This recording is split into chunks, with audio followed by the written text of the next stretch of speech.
சகோதர சகோதரிகளே, நண்பர்களே, அனைவருக்கும் வணக்கம்.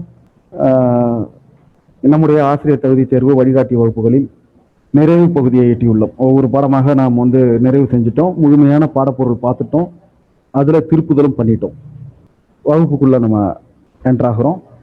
ஸ்டாண்டர்ட் 8 கொஞ்சம் வேகமாக பார்த்துருவோம். இந்த முதல் பாடம் நம்ம ஏற்கனவே பல முறை பார்த்தது தான்.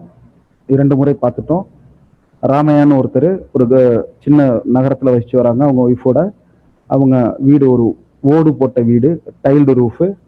அவர் ஒரு வசதியான நபர் இல்லை, ஆனால் குடும்பத்தை நல்லபடியாக நடத்திக்கிட்டு இருக்காரு. அவர் வீட்டு அந்த கூரையில் ஒரு 2 குருவிகள், 2 ஸ்பேரோஸ், ஒரு நெஸ்ட், ஒரு கூடை கட்டிக்கிட்டு அங்கே முட்டையிட்டு இருக்காங்க. அப்போது அந்த ஆண் பறவை என்ன பண்ணுது, ஒரு டைமண்ட் நோஸ் ஜுவல் மூக்குத்தி எடுத்துட்டு வந்து ஒரு குப்பையில் கிடந்ததை எடுத்துட்டு வந்து அந்த வீட்டுக்குள்ளே போட்டுருது. அதை பார்த்த ராமையனுடைய மனைவி அதை எடுத்து வச்சுக்கிறாங்க. அதுக்கப்புறம் அந்த ராமையா என்ன சொல்றாரு, இதை முதல்ல நம்ம வில்லேஜ் மாஜிஸ்ட்ரேட்டை கொண்டு போய் கொடுப்போம், அப்படி இல்லை இது வெளியில தெரிஞ்சா நமக்கு ஒரு டிஸ்கிரேஸ், மிகப்பெரிய அவமானம் அப்படின்னு சொல்றாரு. ஆனால் அந்த அவங்க அதை எடுத்து வச்சுக்கிறாங்க. பக்கத்து வீட்டில் மீனாட்சி அம்மாள், அங்கே அவங்களுடைய மகள் நான் இந்த மூக்குத்தியை மறந்து வச்சுட்டேன், குப்பாயி, அந்த வேலைக்கார பெண்மணி தான் இதை எடுத்திருக்கணும், அவங்க ரொம்ப அப்பாவி, எடுத்திருக்கணும் இல்லை, கூட்டி வெளியில தள்ளி இருக்கணும், அவுட், கூட்டி வெளியில தள்ளி இருக்கணும், அவங்க ரொம்ப கவனக்குறைவு, இக்னோரண்ட், அறியாமை அப்படின்னு சொல்றாங்க. அப்ப மீனாட்சி அம்மாள் அவங்க பொண்ணை தேத்துறாங்க. கன்சோல்டுக்கு ஸ்னானிங் கம்ஃபோர்ட், அதாவது ஆறுதல் படுத்துதல். இதை ஞாபகம் வச்சுக்கிறீங்க. அவங்க சொல்றாங்க, அப்பாட்ட சொல்லாத, இது ஒரு பெரிய கலவரம் ஆயிடும், அப்பாவுக்கு தெரிஞ்சதுன்னா அப்படின்னு சொல்றாங்க. உடனே அவங்க அப்பா வராங்க, என்னன்னு கேட்குறாங்க. சீக்கிரமே அந்த பொண்ணு அதை ஒத்துக்குது. ஒட்டுமொத்த கிராமத்துக்கும் தெரிய வருது. அந்த மெய்டு சர்வன், அவங்க வீட்டில் வேலை பார்க்குற குப்பாயிங்கிற பெண்மணி தான் சஸ்பெக்டட்னா சந்தேகத்திற்குரியவர். அப்புறம் அவங்க வீட்டில் போய் தேடி பார்க்குறாங்க, அங்கே எதுவும் கிடைக்கல. ராமையாவோட இதயம் ஃப்ளட்டர்னா கண்ணாப்புண்ணான்னு துடிக்கிறது. இதயம் கண்ணாப்புண்ணான்னு துடிக்குன்னு சொல்லுவோம் இல்லையா, அதுதான் ஃப்ளட்டர். கண்ணாப்புண்ணான்னு துடிக்குது. அவங்களுடைய மனைவி அதை ஒரு பெட்டியில் எடுத்து வச்சுக்கிறாங்க. அவங்களுக்கு ஒரு ஜுரம் வந்துருது. அவங்க கன்ஃபைன்னா வரையறுத்து கொள்ளுதல், ரெஸ்ட்ரிக்டட், ஒரு குறிப்பிட்ட எல்லைக்குள்ள அவங்க வச்சுக்கிறாங்க. யாருக்குமே அவங்க வீட்டில் தேடணும்னு தோணலை. அப்போ அந்த ஆண் பறவை, இவங்களுக்கு ஜுரம் வந்துருச்சு, ராமையா ஒரு டென்ஷன்ல இருக்காரு. இப்போ மேல இருக்கிற ஆண் பறவை சொல்லுது, பாத்தியா இது எவ்வளவு ஃபன்னா இருக்கு, ரொம்ப அந்த அம்மா பயந்து போயிருக்காங்க, அவங்களுக்கு ஜுரம் வந்துருச்சுன்னு சொல்றாங்க. அப்போ அந்த பெண் பறவை சொல்லுது, ஷீ ஸ்பேரோ அப்படின்னா பெண் பறவை. அந்த poor woman is in a பேனிக்னா ஃப்ரைட்டன்ட், பயந்து போதல். அவங்க ரொம்ப பயந்து போயிருக்காங்க. இது அந்த பயம் அவங்களுக்கு எப்பயுமே இந்த ஜுரத்துல கொண்டாந்து நிப்பாட்டி இருக்கு அப்படிங்கிறத பாக்குறாங்க. இது ஒரு நல்ல விஷயம்னா அந்த குரூயல் மேல் ஸ்பேரோ சொல்லுது. குரூயல் அப்படின்னா கொடூரமான. ஓகே, கடைசியா அந்த வைர மூக்குத்தி அவங்க வீட்டில் தான் இருக்கு. அது கூரையை எப்போ வேண்டுமானாலும் கைது செய்யப்படலாம் அல்லது பிடிபடலாம் அப்படிங்கிற பயமும் அவங்க வாழ்க்கை முழுவதும் தொடரும் அப்படிங்கிற மாதிரி முடிச்சிருப்பாங்க. இதை எழுதினவர் நம்முடைய Rajaji, Chakravarti Rajagopalachari, Indian politician, last governor general of India. அவ்வளவுதான். இந்த விஷயத்துல இந்த இடத்துல நிப்பாட்டிக்கிறோம். இதுக்குள்ள நம்ம போறோம். முதல்ல அப்ரிவியேஷன் ஏற்கனவே நம்ம பல முறை பார்த்துட்டோம். இதுல அதிக வார்த்தைகள் 10ஆம் வகுப்புல வந்தது, அதையும் நம்ம கவனத்துல வச்சுக்கிறோம். அப்ரிவியேஷன் அப்படின்னா ஒரு short and form of a word or phrase. இப்போ பிரைம் மினிஸ்டர் அப்படிங்கிறத எழுத்துக்களால PM அப்படின்னு எழுத்துக்களாக உச்சரிக்கிறது தான் அப்ரிவியேஷன். சொற்குறுக்கம் அப்படின்னு நம்ம சொல்லலாம், சொல்ல குறுக்கி சொல்றது. இதுல 3 இருக்கு: அப்ரிவியேஷன், அக்ரோனிம், கான்ட்ராக்ஷன். இந்த 3மே இது ஒரு சொல் தொகுதிய அதுல இருந்து சில எழுத்துக்களை எடுத்து எழுத்துக்களாகவே உச்சரிக்கிறது. ஆட்டோமேட்டட் டெல்லர் மிஷின் அப்படிங்கிறத ATM அப்படின்னு எழுத்துக்களாக உச்சரிக்கிறது அப்ரிவியேஷன். இதுல முக்கியமா நம்ம பார்க்க வேண்டியது, நமக்கு CO இதெல்லாம் நமக்கு தெரியும், chief educational officer, BEO, black educational officer, இதெல்லாம் நமக்கு தெரியும். இதுல முக்கியமா கவனத்துல வச்சுக்கிறது இந்த சீஃப் எஜுகேஷனல் ஆஃபீஸர், இதை கவனத்துல வச்சுக்கோங்க. சீஃப் எஜுகேஷன் ஆஃபீஸர் அப்படிங்கிறது ஒரு ஆப்ஷன்ல இருக்கும். டக்குன்னு பார்த்துட்டு இங்க இருக்கு அப்படின்னு சொல்லிட்டு அதுல புள்ளி வச்சிடாதீங்க. எஜுகேஷனல்.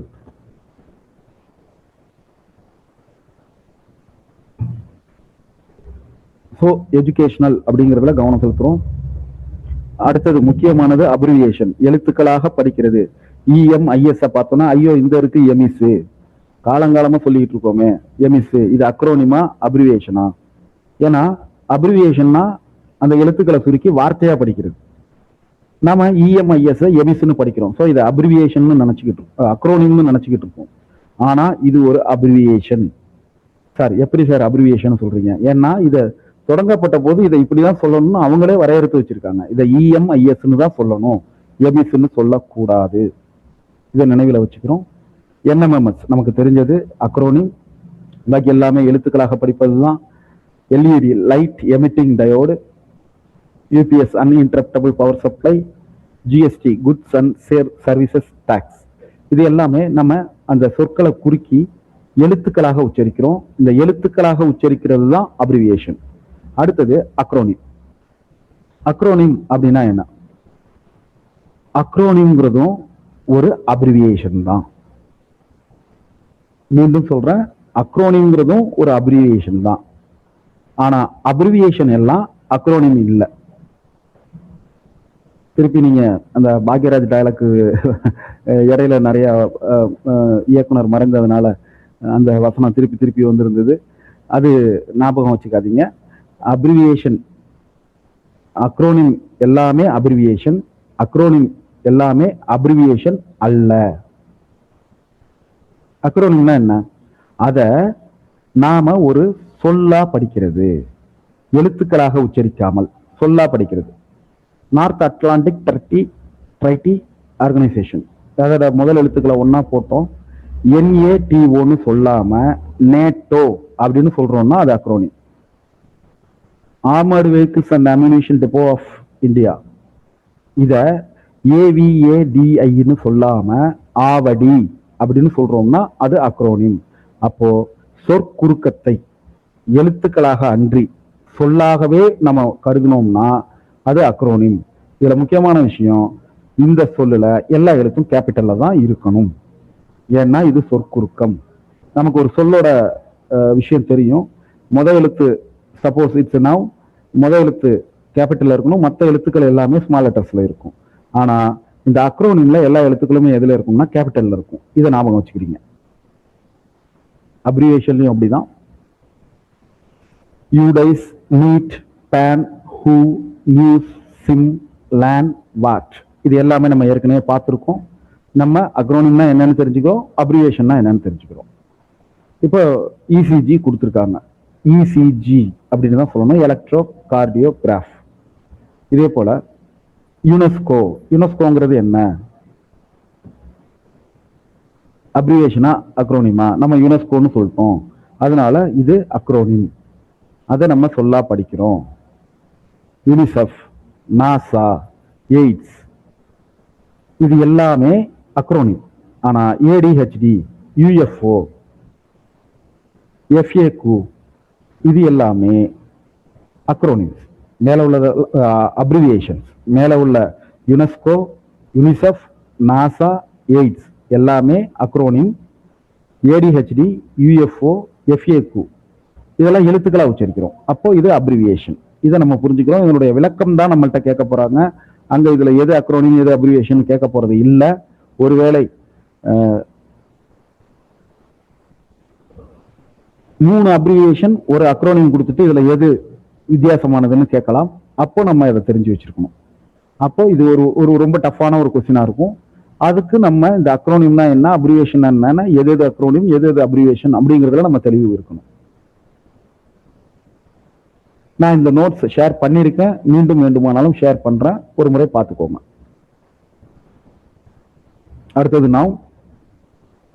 நவுன்னா ஏதோ உன்னோட பெயர், ஒரு இடத்தோட ஒரு நபரோட பெயரா இருக்கலாம், அக்பர். பிளேஸோட பெயரா இருக்கலாம், இடத்தினுடைய பெயரா இருக்கலாம், சென்னை. நபரோட பெயரா இருக்கலாம், அக்பர். ஒரு பொருளினுடைய பெயராக இருக்கலாம், கம்ப்யூட்டர். ஒரு விலங்கினுடைய பெயராக இருக்கலாம், நாய். இப்படி ஏதோ ஒன்றினுடைய பெயர் நவுன், பெயர் சொல். ஞாபகத்துல வச்சுக்கிறோம். இந்த நவுன் வந்தோடனே அந்த பக்கம் இருக்கிறது ப்ரொனவுன். ப்ரொனவுன்னா என்ன? நவுனுக்கு பதிலாக வருது, இன்ஸ்டெட் ஆஃப் அ நவுன்.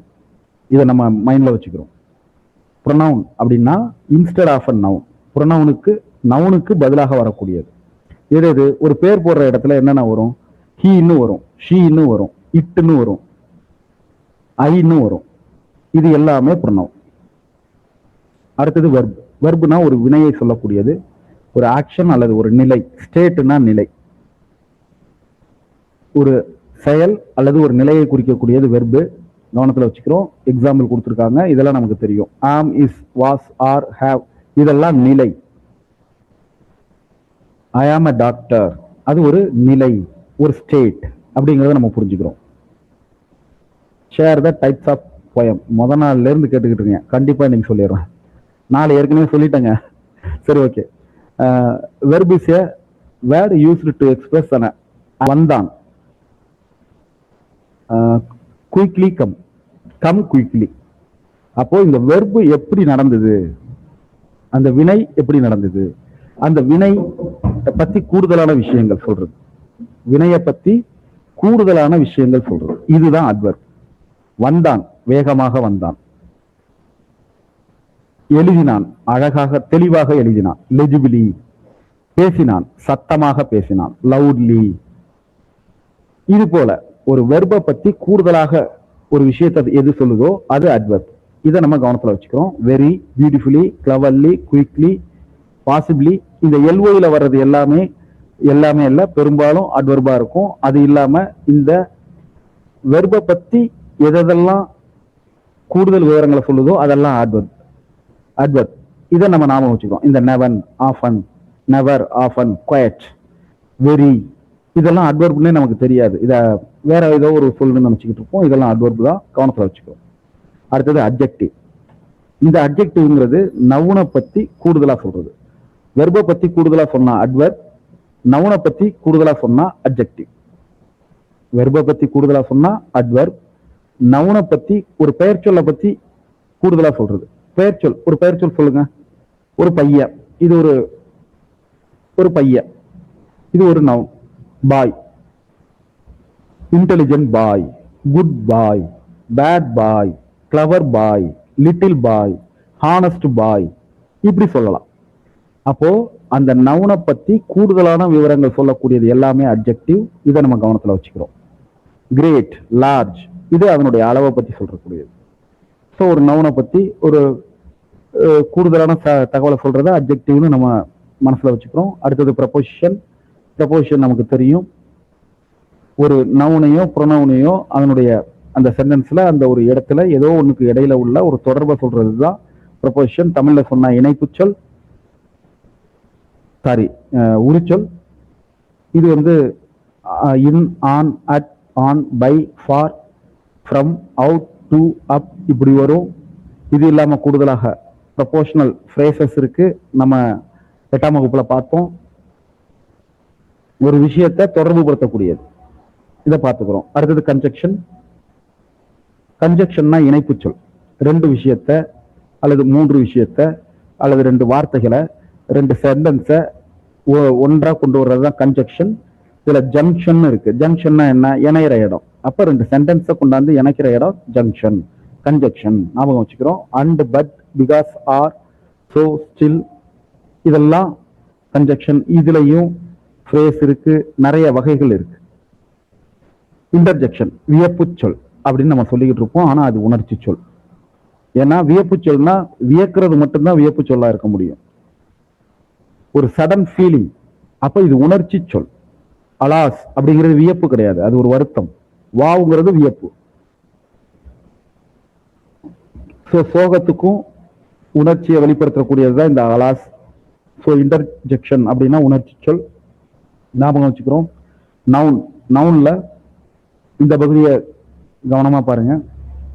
நவுன்ல இந்த 8ஆம் வகுப்புல ஒரு 5 வகை கொடுத்துருக்காங்க. Proper noun. ப்ராப்பர் நவுன் அப்படின்னா ஒரு பர்டிகுலர் பர்சனையோ, பிளேஸையோ, விலங்கையோ குறிப்பிடக்கூடியது ப்ராப்பர் நவுன். அந்த ப்ராப்பர் நவுன்னா என்னன்னு தெரிஞ்சுக்கணும், தெளிவா தெரிஞ்சுக்கணும்னா அதுக்கு முன்னாடி காமன் நவுன்னா என்னன்னு தெரிஞ்சுக்கணும். முதல்ல ரெண்டாவது உள்ளதை பார்ப்போம். Common noun. காமன் நவுன்னா என்ன? ஒரு பொதுவான சேம் கிளாஸ் சேம் கைண்ட்ல உள்ளவங்களை சொல்றது காமன் நவுன். பாய், கேர்ள், உமன், யாரை வேணாலும் சொல்லலாம். நம்ம ஸ்கூல்ல உள்ள அத்தனை பசங்களையும் பாய்னு சொன்னா அத்தனை பேரும் கை தூக்குவான், கேர்ள்னு சொன்னா அத்தனை பசங்களும் கை தூக்குங்க, உமன் அப்படின்னு சொன்னா அத்தனை பெண்களையும் நம்ம சொல்ல முடியும், ட்ரீனா அத்தனை மரத்தையும் சொல்ல முடியும், அனிமல்னா அத்தனை விலங்குகளையும் சொல்ல முடியும். இது ஒரு பொதுவான பெயர். ஆனா ப்ராப்பர் நவுன் அப்படின்னா என்ன? ஒரு குறிப்பிட்ட நபரையோ இடத்தையோ சொல்லக்கூடியது. ஹரின்னு சொன்னா ஹரி மட்டும்தான் எந்திரிச்சு நிற்பான், பாய்னு சொன்னா எல்லாருமே எந்திரிச்சு நிற்பான், ஹரின்னு சொன்னா ஹரி மட்டும்தான் எந்திரிச்சு நிற்பான். இதுதான் ப்ராப்பர். சிட்டின்னு சொன்னா எல்லா சிட்டியையும் குறிக்கும், சென்னைன்னு சொன்னா சென்னையை மட்டும்தான் குறிக்கும், கண்ட்ரின்னு சொன்னா எல்லா நாட்டையும் குறிக்கும், அது காமன் நவுன். இந்தியான்னு சொன்னா இந்தியாவை மட்டும்தான் குறிக்கும், அது ப்ராப்பர் நவுன். இதை நம்ம ஞாபகத்தில் வச்சுக்கணும். அப்ப ப்ராப்பர்னா தனி ஒன்ன குறிக்கக்கூடிய ஒரு பெயர், காமன் நவுன்னா பொதுவா குறிக்கக்கூடிய பெயர். அடுத்தது கலெக்டிவ் நவுன். இது நம்பர் ஆஃப் பர்சன்ஸ் இருக்கக்கூடியது, குழு பெயர் அப்படின்னு நம்ம தமிழ்ல படிப்போம், அது மாதிரிதான் இது. ஆனா இந்த குழு சிங்குலரா வரும், அதாவது இது எல்லாம் சேர்ந்து ஒரு தொகுதியா கலெக்டிவ் நவுனா வரும். இதுக்கு சிம்பிளா சொல்லணும்னா டீம்.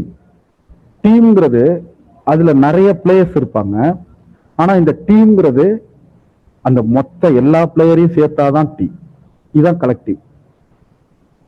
ஒவ்வொரு பிளேயரும் ஒரு நவுன் தான், அவன் தனி மனிதன்.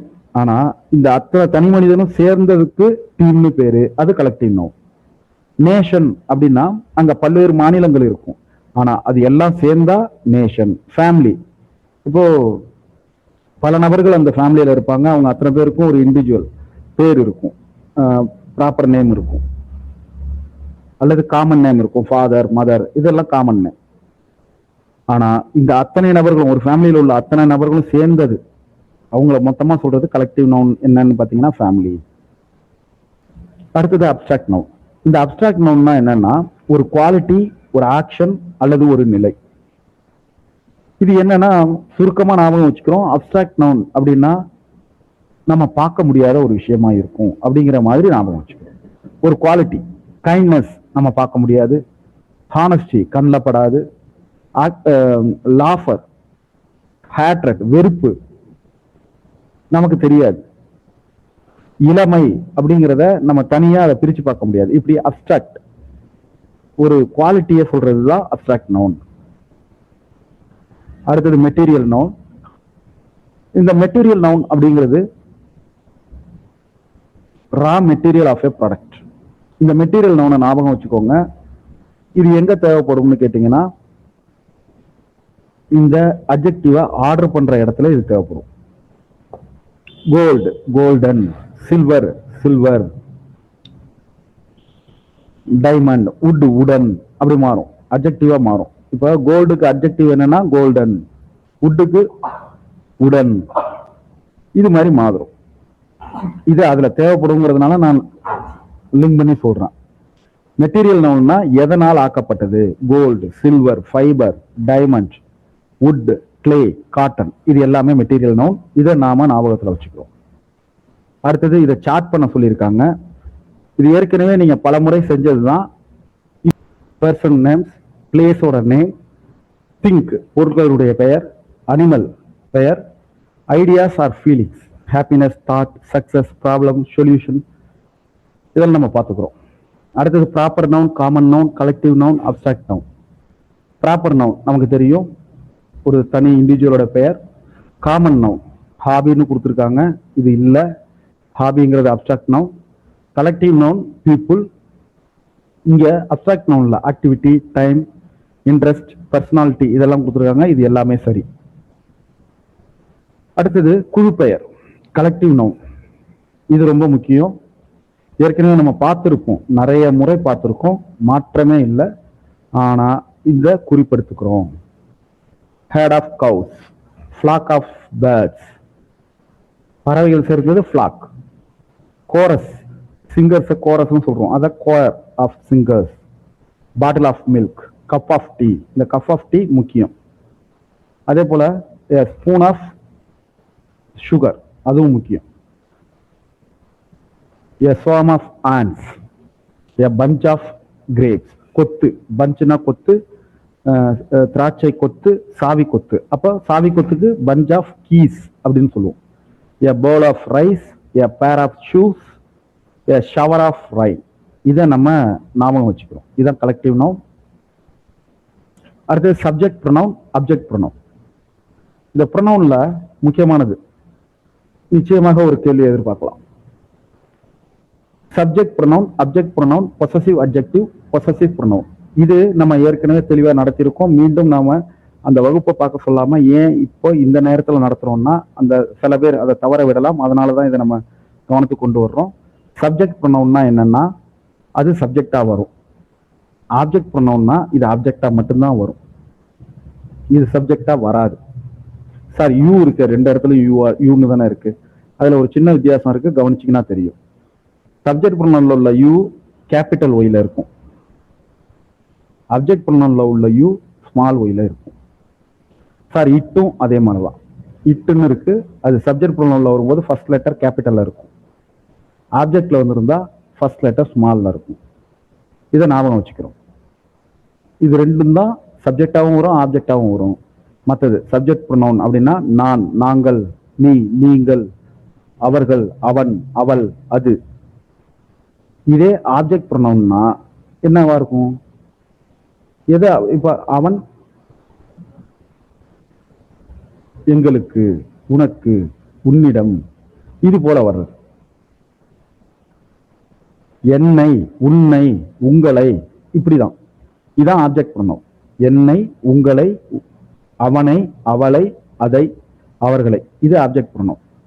இதே பொசசிவ் அட்ஜெக்டிவ், என்னுடைய. பொசசிவ் அட்ஜெக்டிவ்னா என்ன? ஒரு பேனா இருக்கு, என்னுடைய பேனான்னு சொன்னாதான் அது adjective. My pen, our pen, your pen, their pen, his pen, her pen, its pen.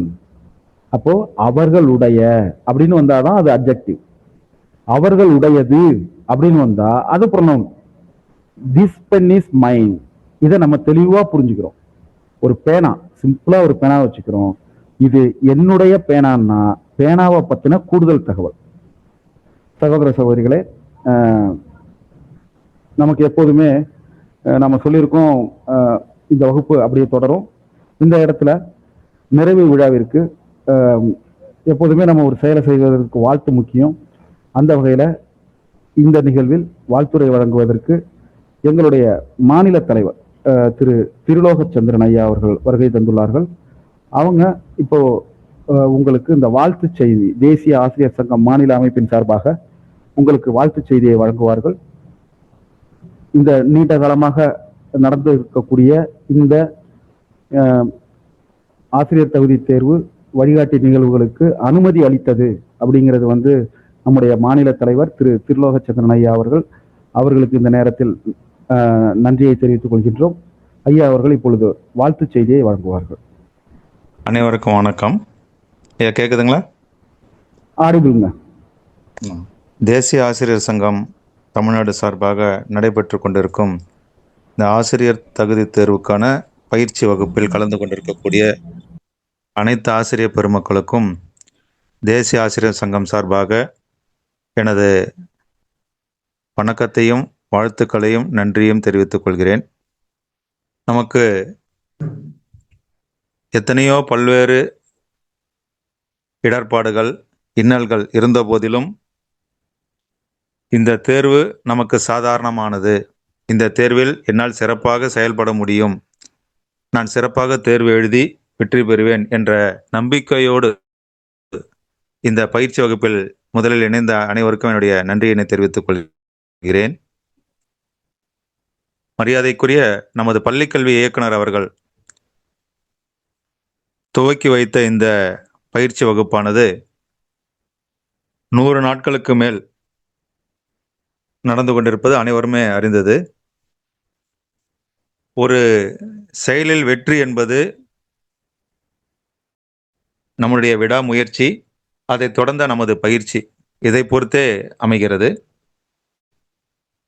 அப்படி இருக்கும்போது இந்த தகுதி தேர்வு பயிற்சி வகுப்பில் கலந்து கொண்டிருக்கக்கூடிய அனைத்து ஆசிரியர்களுமே மிகவும் பொறுமையாக வகுப்பெடுப்பவர்களுடைய அறிவுரைகளையும் பாட கருத்துக்களையும் நன்கு கவனித்து உள்வாங்கி இருப்பீர்கள் என்று நம்புகிறேன். இந்த தகுதி தேர்வு பயிற்சி வகுப்பானது நமது தேசிய ஆசிரியர் சங்கத்தினுடைய சேவை மனப்பான்மை பெருமளவு கொண்ட ஆசிரியர்கள் நடத்தப்படுகிறது. இதற்கு நமது பயிற்சி ஒருங்கிணைப்பாளராக இருக்கக்கூடிய திரு அருள் செல்வம் அவர்கள் முக்கியமான உதாரணம். இதே போன்ற பிற பயிற்சி அளிப்பவர்கள் கணிதம், அறிவியல், தமிழ், சமூக அறிவியல் அனைத்து ஆசிரியர்களுமே தங்களை ஈடுபடுத்தி கொண்டு, உங்களுக்கே தெரியும், ஒரு வகுப்பு எடுக்கிறோம் நம்ம அப்படின்னு பார்க்கும்போது அதை எந்த அளவுக்கு சிறப்பாக செயல்படுத்த முடியும் அப்படின்னு நம்ம மாணவர்களுக்கு நிறைய பயிற்சியெல்லாம் எடுத்துகிட்டு தான் நம்ம வருவோம். ஒரு லெசன் பிளான் தயாரிக்கிறது, ஒரு மாடல் ரெடி பண்ணுறது, இதெல்லாமே அப்படியெல்லாம் இருக்கும்போது அப்போ ஏற்பட்ட ஆசிரியர்களுக்கு வகுப்பு எடுப்பது அப்படின்னு சொல்லும்போது அது சாதாரண விஷயம் கிடையாது. அப்படி இருக்கும்போது இப்போ எப்படி நீங்கள் பல்வேறு இடர்பாடுகளுக்கு இடையிலே இந்த பயிற்சி வகுப்பில் கலந்துக்கிறீங்களோ, அதே போல தான் பயிற்சி வகுப்பு எடுப்பவர்களுக்கும் அதே நிலைமை தான். அவங்களுக்கும் ஏகப்பட்ட வேலைகள் இருக்கும். இருந்த போதிலும் நமது சங்கம் நடத்தக்கூடிய இந்த பயிர்ந்துள்ள ஆசிரியர்கள் அனைவரையும் தேர்ச்சி செய்ய வைப்பதே நம்முடைய குறிக்கோள் என்று அயராது பாடுபட்டு நல்ல பாடக்கருத்துக்களை அள்ளி வழங்கிய அனைத்து ஆசிரியர்களுக்கும் என்னுடைய நன்றியினை தெரிவித்துக் கொள்கிறேன், பாராட்டுகளையும் தெரிவித்துக் கொள்கிறேன். இந்த பயிற்சி வகுப்பு சிறப்பாக நடைபெற்றது அப்படின்னு எதை வச்சு நம்ம சொல்ல போகிறோம் அப்படின்னு உங்கள் எல்லாருக்குமே தெரியும். நீங்கள் பெறக்கூடிய வெற்றியை பொறுத்தே இது அமையும். ஆக இது சிறப்பாகவே அமைந்திருக்கிறது என்று நாங்கள் அனைவருமே நம்புகிறோம். அதே போல் நீங்களும் அனைவரும் தேர்ச்சி பெறுவீர்கள் என்ற நம்பிக்கை உங்களுக்கு இருக்கிறதோ இல்லையோ எங்களுக்கு நிறையவே இருக்கிறது. ஏன்னா வகுப்புகள் அந்த அளவுக்கு நம்ம சிறப்பாக நடத்தியிருக்கிறோம் அப்படின்ற தமிழகத்தில் எந்த ஒரு சங்கமும் செய்யாத ஒரு நிகழ்வு இந்த அளவுக்கு வகுப்புகள் நடைபெற்றதெல்லாம் நீங்களே பார்த்துருப்பீங்க. பிற சங்கங்களை விட தேசிய ஆசிரியர் சங்கம் செயல்பாடு இந்த ஆசிரியர் தகுதி தேர்வு பயிற்சி சிறப்பாக செயல்பட்டு இருக்காங்க. இந்த விஷயத்தில் இன்னொரு விஷயத்தை நான் சொல்லிக்கணும்னு ஆசைப்பட்றேன். இந்த தகுதி தேர்வு தேவையா இல்லையா, வேற வழி இல்லாமல் நம்ம இதெல்லாம் செஞ்சுட்டு இருக்கிறோன்றது ஏற்கனவே இந்த 101வது பயிற்சி வகுப்பு அப்போயே நான் சொல்லியிருந்தேன் வாழ்த்து செய்தியில். இப்போது நம்ம என்னெல்லாம் முயற்சி செஞ்சுட்டு இருக்கிறோம் அப்படின்னு பார்த்தீங்கன்னா, இந்த தகுதி தேர்வு மூத்த ஆசிரியர்களுக்கு இல்லாமல் செய்வதற்காக மத்திய அரசிடம் முயற்சி செய்து கொண்டிருக்கிறோம். இது அரசாங்க ரீதியிலான ஒரு நிகழ்வாக இருந்தாலும் அலுவலக ரீதியாகவும் இயக்குநர்கள் இவங்க கிட்டலாம் பேசியிருக்கிறோம். ஆசிரியர்களுடைய சிக்கல்கள் என்னென்னலாம் இருக்குது, இதெல்லாம் எப்படி களைவது, அவங்களுடைய பதவி உயர்வு, இதெல்லாம் நம்ம பேசியிருக்கிறோம். அதே நேரத்தில் சட்ட ரீதியாக நம்மளை பாதுகாத்துக்கணும் அப்படின்னு சொல்கிறதுக்காக வழக்கு ஏற்பாடு செய்வதற்கு அதுக்கும் வழக்கு குழுவெல்லாம் சேர்த்துருக்கிறோம். நிறைய பேர் இதில் இணைஞ்சிருக்கிறீங்க. அனைவருக்கும் என்னுடைய நன்றியை தெரிவித்துக் கொள்கிறேன். அப்படி இருக்கும்போது நாம் தொடுக்கக்கூடிய வழக்கானது சிறப்பாக நீதிமன்றத்தின் முன் நின்று வெற்றி பெற வேண்டும் என்பதற்காக கிட்டத்தட்ட ஒரு வாரம் இல்லை 10 நாளைக்கு மேலேயே இருக்கும். கிட்டத்தட்ட ஒரு 3-4 வழக்கறிஞர்கிட்ட டெய்லி பேசிட்டு தான் இருக்கிறோம். என்னென்னலாம் பாயிண்ட்ஸ் வைக்கலாம், எந்த பாயிண்ட்ஸ் ஒத்து வராதுன்னு சொல்லிட்டு பொதுச் செயலாளர், நான், அதே போல் மற்ற மூத்த சங்க உறுப்பினர்கள் எல்லாருமே நம்ம பேசிட்டு இருக்கிறோம், டிஸ்கஸ் பண்ணிட்டு இருக்கிறோம். இது விஷயமா தான் நிறைய வேலைகள் நடந்துட்டு இருக்கு. அதனால் நீதிமன்றத்தின் மூலமாக நமது கோரிக்கையை நிறைவேற்றுவதற்கு முயற்சி செய்கிறோம். அதே போல் பொது பிரிவினருக்கான மதிப்பெண்கள் குறைப்பு, அனைவருக்கும் ஒரே மதிப்பெண்கள், தகுதி தேர்வு தேர்ச்சியில் குறைந்த மதிப்பெண்கள் இருக்க வேண்டும் அப்படின்றது தான் எல்லாருடைய ஆசையும். அதற்காகவும் தேசிய ஆசிரியர் சங்கம் முயற்சி செஞ்சிட்டு இருக்கு என்பதை உங்களுக்கு இந்த நேரத்தில் மகிழ்ச்சியோடு தெரிவித்துக் கொள்கிறேன். கூடிய விரைவில் இந்த வழக்கு தாக்கலாகிறது, அதே போல் பாராளுமன்றத்தில் சட்டம் இயற்றுவது, இந்த வேலைகளையும் நடக்கும் அப்படின்ற ஒரு நம்பிக்கை எங்களுக்கு இருக்குது. அதே போல் நீங்கள் இத்தனை நாள் நல்லா சிறப்பாக பயிற்சி வகுப்பெல்லாம் நடந்ததெல்லாம் கவனிச்சிருக்கீங்க. உங்களுக்கு கொஞ்சம் கூட ஒரு பயம் இருக்கக்கூடாது. நிறைய ஆசிரியர்கள் என்கிட்ட பேசியிருக்காங்க. சார் எனக்கு ஒரு பெண் ஆசிரியர் ஒருத்தர் பேசுனாங்க. பொண்ணு இந்நேரத்துக்கு தான் அவ அவ வந்து மெச்சூர் ஆயிருக்காங்க. இந்த நேரத்துக்கு நான் அந்த வேலையை பார்ப்பேனா, நான் எக்ஸாமுக்கு படிப்பேனா நானு அப்படின்றதெல்லாம். நாங்க திரும்ப திரும்ப எல்லார்கிட்டயும் சொல்றது என்னன்னா, நீங்க அதாவது நாம கற்ற கல்வி கற்ற கல்வி, எடுத்துக்கொண்ட பயிற்சி, இது எல்லாமே வந்து ஒரு சிறந்த நேரத்துக்கு நமக்கு நினைவுக்கு வரும் அப்படின்றத மறக்கக்கூடாது. அது மாணவர்களுக்கு நாம சொல்றது தான். அதே தான் நான் உங்களுக்கும் இப்ப சொல்றேன். நாம ஒரு ஈடுபாட்டுடன் செய்த செயல், நிறைய பேர் அதையும் சொல்லுவீங்க. நான் நேத்து படிச்சேன், இன்னைக்கு மறந்துடுச்சு. ஆனா உங்களுக்கு கொஞ்சம் யோசிச்சு பாருங்க. எக்ஸாம் அப்போ உங்களுக்கு அது கண்டிப்பா ஞாபகத்துக்கு வரும். யோசிச்சு பார்த்தீங்கன்னா, உங்களுக்கே எக்ஸாம் நேரத்துல நீங்க யோசிச்சீங்கன்னா, கண்டிப்பா உங்க மனசுல அதெல்லாம் நீங்க படிச்சது எல்லாமே வரும். அதேபோல வகுப்பு எடுத்ததெல்லாம் நீங்க எந்த அளவுக்கு கவனிச்சிருக்கீங்களோ அதெல்லாம் வரும். அதனால மதிப்பெண்கள், அ தேர்வினுடைய முடிவு, இதை பற்றியெல்லாம் நீங்க எதுவுமே கவலைப்படாதீங்க. உங்களால முடிஞ்சது எவ்வளவு சிறப்பா செய்ய முடியுமோ அந்த அளவுக்கு சிறப்பா எக்ஸாம் எழுதுங்க. எல்லாருமே நல்ல மதிப்பெண்களோட தேர்ச்சி பெற என்னுடைய வாழ்த்துக்களை தெரிவித்துக் கொள்கிறேன். அதேபோல இந்த கல்வி பணி ஆற்றக்கூடிய ஆசிரியர்கள், நம்ம மாணவர்கள் எந்த அளவுக்கு சிறப்பா இருக்கணும்ன்ற நல்ல எண்ணத்தோட நிறைய பேர் பாடங்கள்லாம் போதிக்கிறோம். அப்படி இருக்கக்கூடிய ஆசிரியர்களுக்கான இந்த தேர்வு அப்படின்னு சொல்லும்போது, அதிலேயும் அவர்கள் தங்களை முன்னிறுத்துவார்கள். மாணவர்களுக்கு ஒரு சிறந்த ரோல் மாடலா கண்டிப்பா திகழ்வீர்கள் அப்படின்ற ஒரு நம்பிக்கை எனக்கு இருக்கு. அதனால எதை பத்தியும் யோசிக்க வேணாம் நீங்க. மீண்டும் சொல்றது தான், தேர்வை சிறப்பா உங்களால எழுத முடிஞ்ச அளவுக்கு, எந்த அளவுக்கு சிறப்பா எழுத முடியுமோ அந்த அளவுக்கு எந்த ஒரு பயம், இதெல்லாம் கவலை எதுவுமே இல்லாம எல்லாத்தையும் மறந்துடுங்க. நம்ம சிறப்பா வெற்றி பெறுவோம் அப்படின்ற ஒரு எண்ணத்தோட மட்டும் நீங்க போங்க. மற்ற உங்களுடைய செயல்கள் அனைத்திற்கும் தேசிய ஆசிரியர் சங்கம் தமிழ்நாடு துணை நிற்கும். நீங்க எப்படி இந்த தேர்வுல தேர்ச்சி பெற்று உங்களுடைய மாணவர்களுக்கு ஒரு நல்ல ஆசிரியராக திகழ்கிறீர்களோ, அதே போல நம்மளுடைய தேசிய ஆசிரியர் சங்கத்துக்கு உங்களுடைய ஆதரவு எப்பொழுதும் வேண்டும். இதே போல இப்போ நாகப்பட்டினம் மாவட்டத்தில் சேவை செய்து வரக்கூடிய ஆசிரியர்கள், நமது பயிற்சி வகுப்பு எடுக்கக்கூடிய ஆசிரியர்களைப் போல நீங்களும் இதை போல ஒரு பிற நிகழ்வுகளில் கலந்து கொண்டு பிற ஆசிரியர்களுக்கு உங்களால் முடிந்த உதவிகளை செய்ய வேண்டும் என்பது என்னுடைய வேண்டுகோளாக வைக்கிறேன். ஆக அனைவரும் வகுப்பில் கலந்து கொண்ட, முதலில் கலந்து கொண்ட, தொடர்ந்து கலந்து கொண்டிருக்கக்கூடிய அனைத்து ஆசிரியர்களுமே இந்த தேர்வில் தேர்ச்சி அடைய என்னுடைய வாழ்த்துக்களை தெரிவித்துக் கொள்கிறேன். எல்லாம் வல்ல முருகப்பெருமானை வேண்டி விடைபெறுகிறேன். நன்றி, வணக்கம். நன்றி. தேசிய ஆசிரியர் சங்கத்தினுடைய மாநில தலைவர் ஐயா திருலோகச்சந்திரன் ஐயா அவர்களுக்கு நன்றியை தெரிவித்துக் கொள்கின்றோம். அவங்க வந்து ஒரு மேல்நிலைப் பள்ளியினுடைய தலைமை ஆசிரியர். நம்முடைய சிக்கல்கள் அனைத்தும் உணர்ந்தவர்கள். அது தொடர்பாக தொடர்ந்து பல்வேறு சங்க நடவடிக்கைகளில் பயணித்து வருபவங்க. மத்திய அரசினுடனான கோரிக்கைகள், மாநில அரசுக்கு வைக்க வேண்டிய கோரிக்கைகள், அதனுடைய சந்திப்புகள், அதில் எல்லாம் தீவிரமாக இயங்கி வரக்கூடிய ஐயா அவர்களுக்கு தேசிய ஆசிரியர் சங்கம் சார்பாக, நாகை மாவட்ட கிளையின் சார்பாக நன்றியை தெரிவித்துக் கொள்கின்றோம். நாம இப்போ மீண்டும் வகுப்புகளுக்குள்ள செல்றோம். நாம பார்த்தோம் சப்ஜெக்ட் ப்ரொனவுன் பார்த்துட்டோம். சப்ஜெக்டா வரக்கூடியது ஃபர்ஸ்ட் லெட்டர் கேபிட்டல்ல இருக்கும். ஆப்ஜெக்ட் ப்ரொனவுன் யூ ரெண்டுமே சப்ஜெக்ட் ப்ரொனவுன் ஆப்ஜெக்ட் ப்ரொனவுனா வந்திருந்தா கூட அதுல ஒரு சின்ன மாற்றம், அந்த எழுத்து, அதை நம்ம கவனத்துல வச்சுக்கணும். ஏன்னா சப்ஜெக்ட் எப்பயுமே சப்ஜெக்ட் ப்ரெடிகேட்னு வரும். ஒரு சென்டென்ஸ் இருக்குன்னா ஃபர்ஸ்ட் சப்ஜெக்ட் இருக்கும், சப்ஜெக்ட் பின்னாடி கூட வரலாம், ஆனாலும் அது கேபிட்டல் லெட்டர்ல தான் ஆரம்பிக்கும். ஆனா ஆப்ஜெக்ட்டுக்கு அந்த ரூல் கிடையாது. ஸோ இது ஒரு சின்ன நம்ம நினைவில் கொள்வதற்காக. அடுத்தது பொசசிவ் அட்ஜெக்டிவ். பொசசிவ் அட்ஜெக்டிவ்னா என்ன? ஒரு பேனா, அதை பத்தி என்னென்ன சொல்லலாம்? அழகான பேனான்னு சொல்லலாம், விலையுயர்ந்த பேனான்னு சொல்லலாம். இது எல்லாமே கூடுதல் தகவல். அதே போல என்னுடைய பேனா அப்படின்னு சொல்றது கூட கூடுதல் தகவல் தான். அது ஒரு பேனா, அது ஏன் பேனா அப்படின்னு சொல்றது கூட கூடுதல் தகவல் தான். அந்த பேனாவை குறித்த கூடுதல் தகவல். அப்போ இந்த என்னுடைய, உன்னுடைய, அவனுடைய, இது எல்லாமே கூடுதல் தகவல். கூடுதல் தகவல்னாலே, நவுனை பத்தின கூடுதல் தகவல்னாலே அட்ஜெக்டிவ், பொசசிவ் அட்ஜெக்டிவ். இந்த உடைய வர்றதுனால பொசசிவ் அட்ஜெக்டிவ். கடைசியாக தான் இந்த பொசசிவ் ப்ரொனவுன். இந்த பொசசிவ் ப்ரொனவுன் அப்படின்னா என்ன?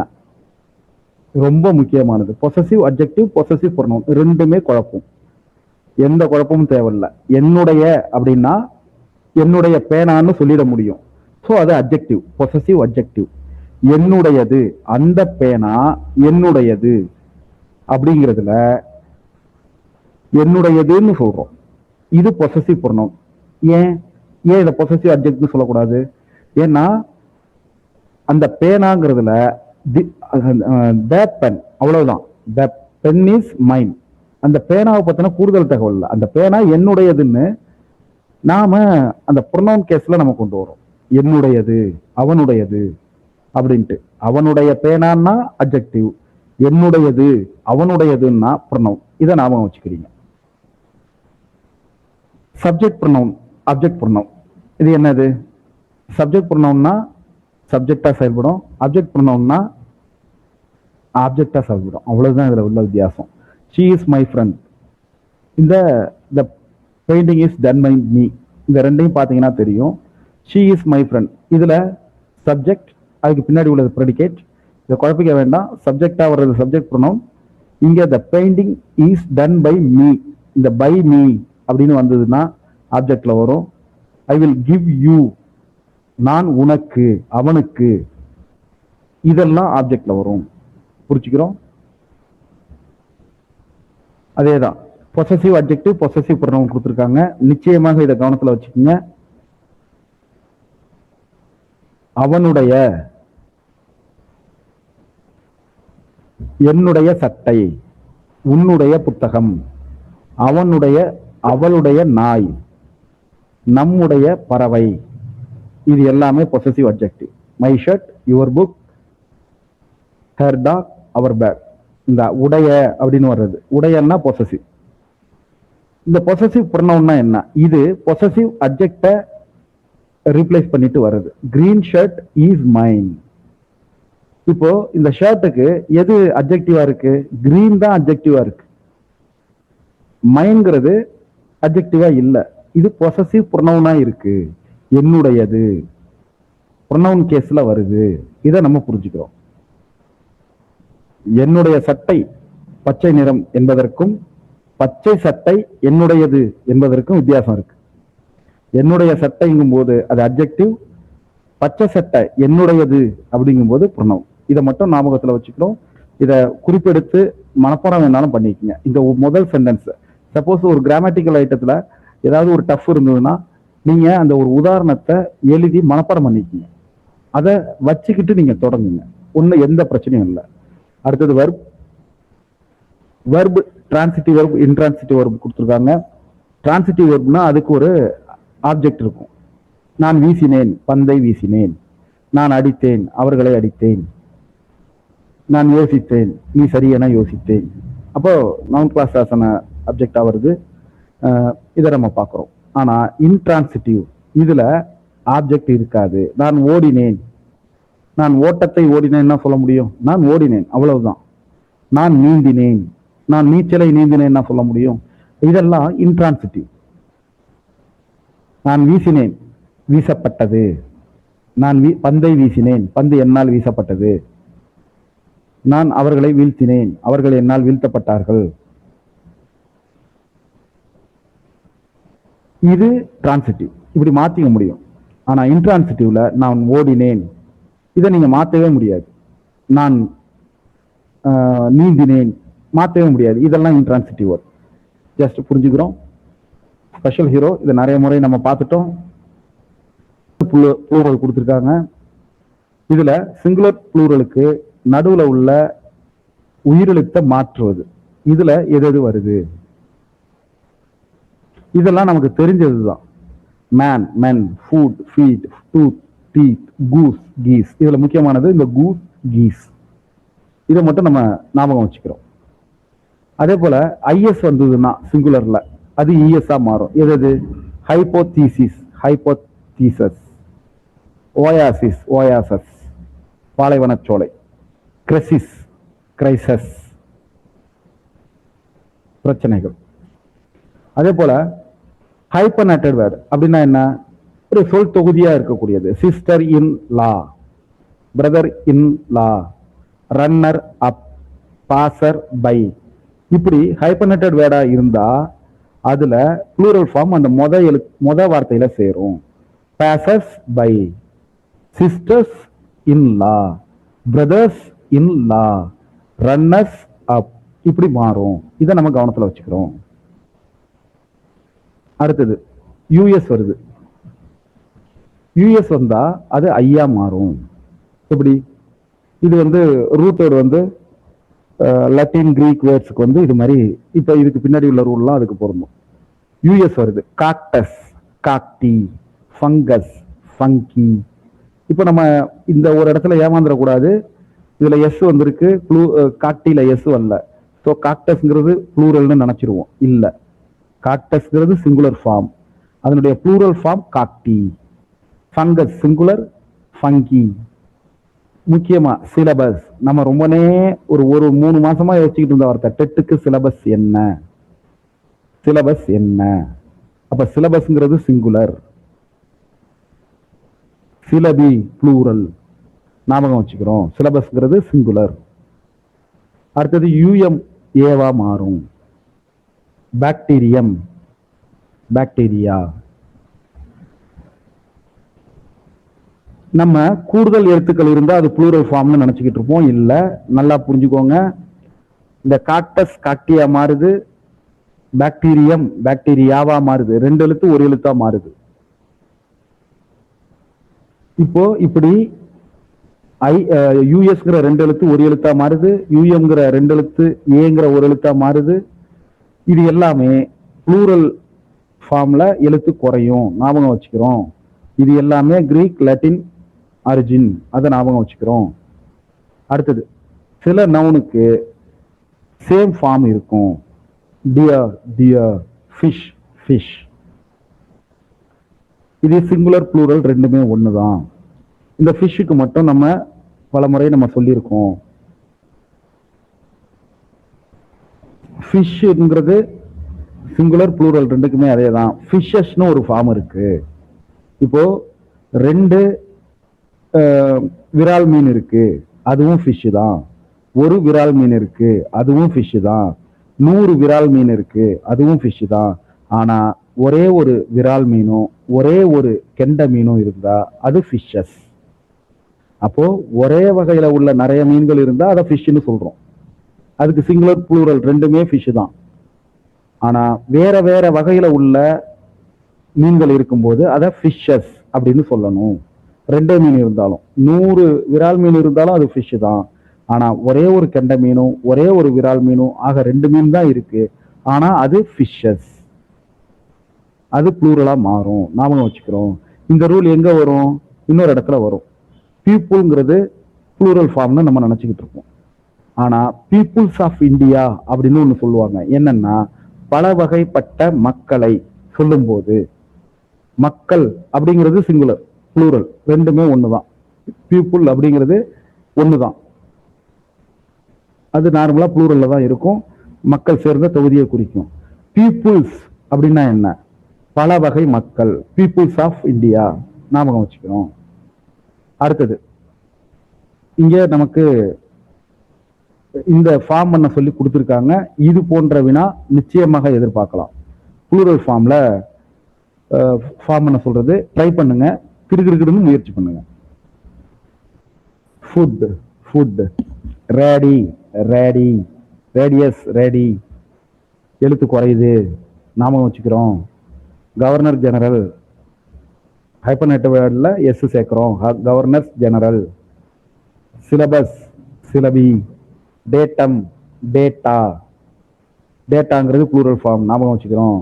Commander in chief, commanders in chief, hyphenated word, ஞாபகம் வச்சுக்கிறோம். Thesis, theses. ஐஎஸ் இஎஸ்ஆ மாறி இருக்கு. ஃபோரம், ஃபோரா.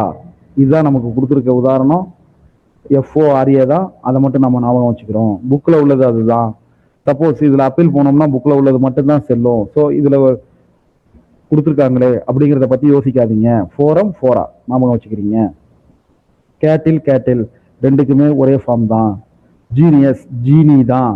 ஜீனியஸஸ் பொருந்தாது, ஏன்னா புக்கில் கொடுத்துருக்கிறது ஜீனி தான். இது வந்து தப்பா இருந்தால் கூட நம்ம இது சொல்றதுக்கு ஒரு விஷயமா போகுது. நீங்க சார் நான் அங்க படித்தேன் இங்க படித்தேன் போன வாரம் ஆனந்த விகடனில் படித்தேன், இப்படி தான் வந்திருந்தது, இப்படின்லாம் நீங்கள் அப்பீல் எழுத முடியாது.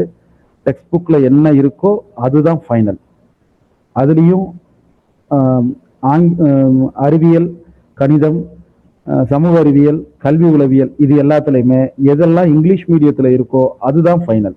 அதை நம்ம ஞாபகம் வச்சுக்கிறோம். காம்பவுண்ட் வேர்ட்ஸை பொறுத்தவரையிலையும் 2 வார்த்தைகள் ஒன்றா சேர்ந்து ஒரு புதிய அர்த்தத்தை கொடுக்கறது. Noun plus noun. இதை நம்ம 10ஆம் வகுப்புலையும் பார்த்தோம். நிறைய வார்த்தைகள் அங்கே கூடுதலாக இருந்துச்சு. ஆனால் இதை நம்ம மினிமம் தெரிஞ்சிருக்கணும். 10ஆம் வகுப்பு நாளைக்கு நேரம் இருந்தால் பார்த்துப்போம். ஆனால் மினிமம் இந்த வார்த்தைகள் தெரிஞ்சிருக்கணும். ஹெட் மாஸ்டர், ரெண்டுமே நவுனு. ஹெட்டுங்கிறது நவுனு, மாஸ்டர்ங்கிறது நவுனு. இப்படி இதில் உள்ள எல்லாமே நவுன் பிளஸ் நவுன். சார் இந்த புக்கை நாங்கள் எங்கே இருக்கிறது? டெலகிராம் குரூப்பில் இருக்குது. சார் டெலகிராம் குரூப்பை எங்கே இருக்கிறது? முந்தா நாள் நான் லிங்க் போட்டிருக்கேன் சார், நான் பார்க்கல, இன்னைக்கும் போட்டிருக்கேன். போய் பார்த்தீங்கன்னா 8ஆம் வகுப்பு இங்கிலீஷ் புக்கு இருக்கும், பாருங்க.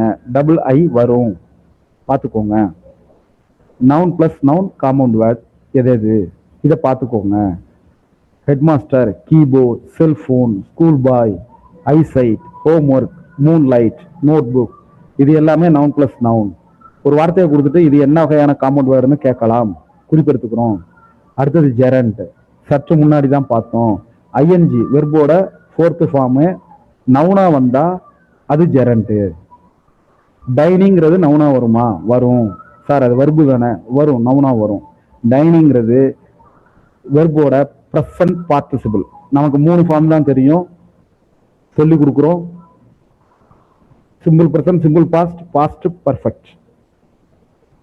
இது மட்டும் தான் நம்ம சொல்லி கொடுப்போம். வாஷ், வாஷ்ட், வாஷ்ட் அவ்வளோதோட முடிச்சிருப்போம். 4வது ஃபார்ம் ஒன்று இருக்கு, வாஷிங். 4வது ஒரு ஃபார்ம் இருக்கு, வாஷிங்.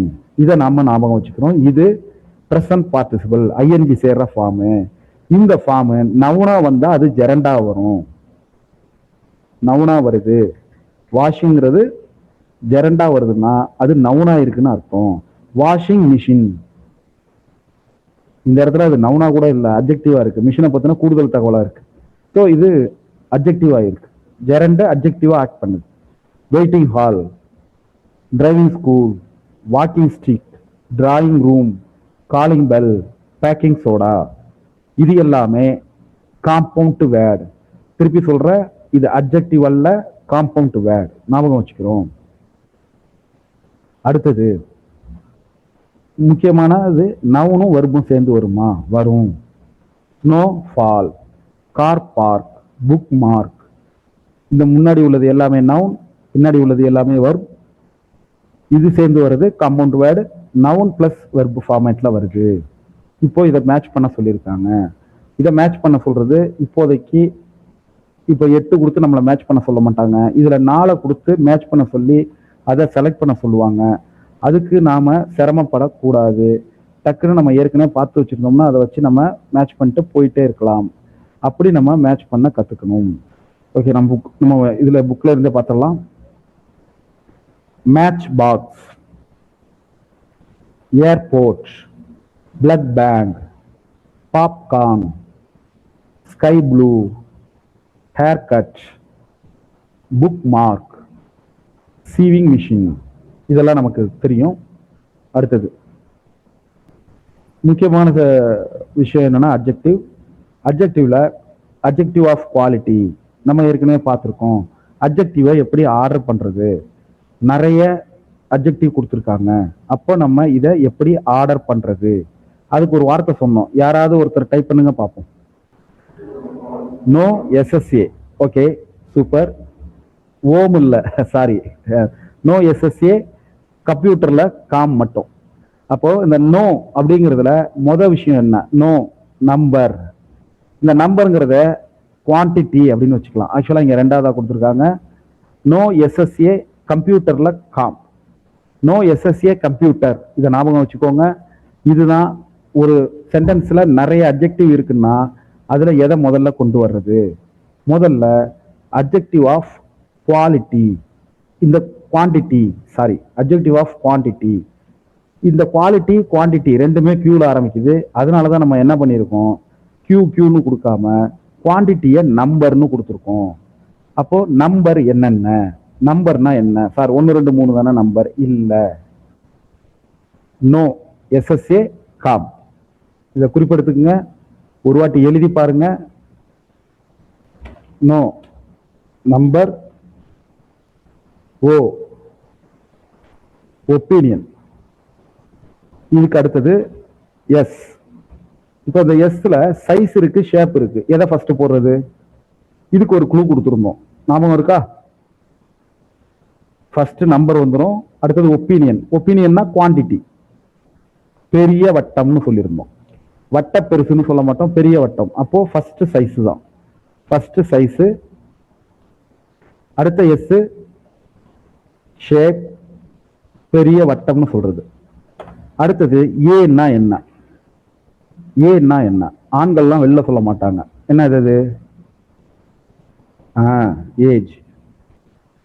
இதுக்கு அடுத்ததுதான் கம்ப்யூட்டர். No SSA com. உண்மையிலேயே எஸ்எஸ்ஏ வர்றதுக்கு முன்னாடி கம்ப்யூட்டர் கிடையாதுங்க. ஆனா நம்ம அதை மாத்தி சொல்றோம், நோ எஸ்எஸ்ஏ கம்ப்யூட்டர் அப்படின்னு சொல்றோம். எஸ்எஸ்ஏ வர்றதுக்கு முன்னாடி ஸ்கூல்ல கம்ப்யூட்டரே கிடையாது, அதாவது பல ஸ்கூல்ல. C for colour, super. அப்போ கலர் வருது அப்படின்னா அதை அடுத்து எழுதிக்கணும். ஓ,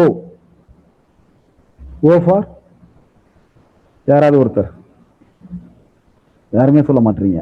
ஆரிஜின். ஓகே, அது எந்த மேக்கு அப்படிங்கிற அதை சொல்லணும். M, M for material. அடுத்தது பி ஃபார், இதை எழுதிக்கிங்க, நோ எஸ்எஸ்ஏ கம்ப்யூட்டர்.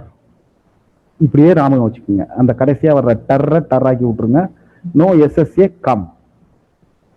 நம்ம காம்ப்னு சொன்னோம்னா சீப்புன்னு அர்த்தம் ஆயிடும், சின்ன பி போட்டுருவீங்க. அதனாலதான் கம்ப்யூட்டர்னு சொல்றோம். இந்த நோ நம்பர், ஃபர்ஸ்ட் வர்ற நம்பர் என்னென்ன வரும்? சம் வரலாம், ஏன்னா இது குவான்டிட்டியை குறிக்கும். நம்பர்ல எப்படி சார் சம் வரும்? வரும். Much, little, enough, all, no, any, great, half, sufficient, some. இது இல்லாம 1 2 3 4 இது எல்லாமே அதுல வரும். அடுத்தது ஒப்பீனியன். ஒப்பீனியன்னா என்ன? குவாலிட்டி. குவாலிட்டினா என்ன? உன்னை பத்தின சொல்ற குவாலிட்டி தான். Kolkata is a large city. Large, பெரிய, அது ஒரு ஒப்பீனியன். ஹானஸ்ட், ஒரு quality, opinion. Old, foolish, sorry foolish, அது ஒரு ஒப்பீனியன்.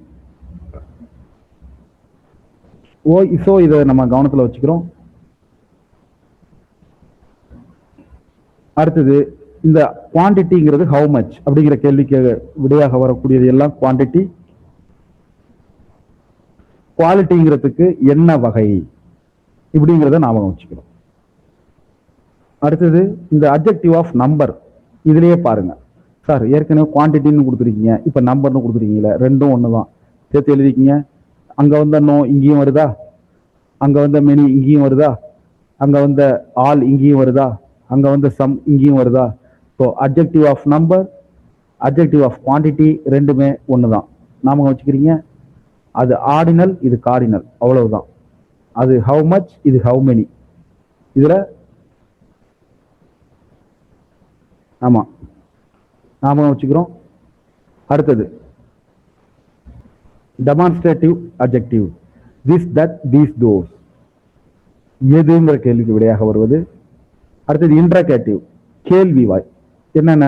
வாட், விச், ஹூஸ், இது நமக்கு நல்லா தெரியும். கலர், விச் கலர் ட்ரெஸ், இதுல ட்ரெஸ் தான் நவுனு. அதுக்கு முன்னாடி வந்திருக்கு பாருங்க, விச் கலர் ட்ரெஸ். வேங்கிறது நவுன், விச் வே. புக் அப்படிங்கிறது நவுன், ஹூஸ் புக், யாருடைய புத்தகம். இது எல்லாமே இன்ட்ராகேட்டிவ், கேள்வி, கேள்வியாக வரக்கூடிய அட்ஜெக்டிவ். அடுத்த டிகிரிஸ் ஆஃப் கம்பேரிசன் கொடுத்துருக்காங்க. இந்த டிகிரிஸ் ஆஃப் கம்பேரிசன்ல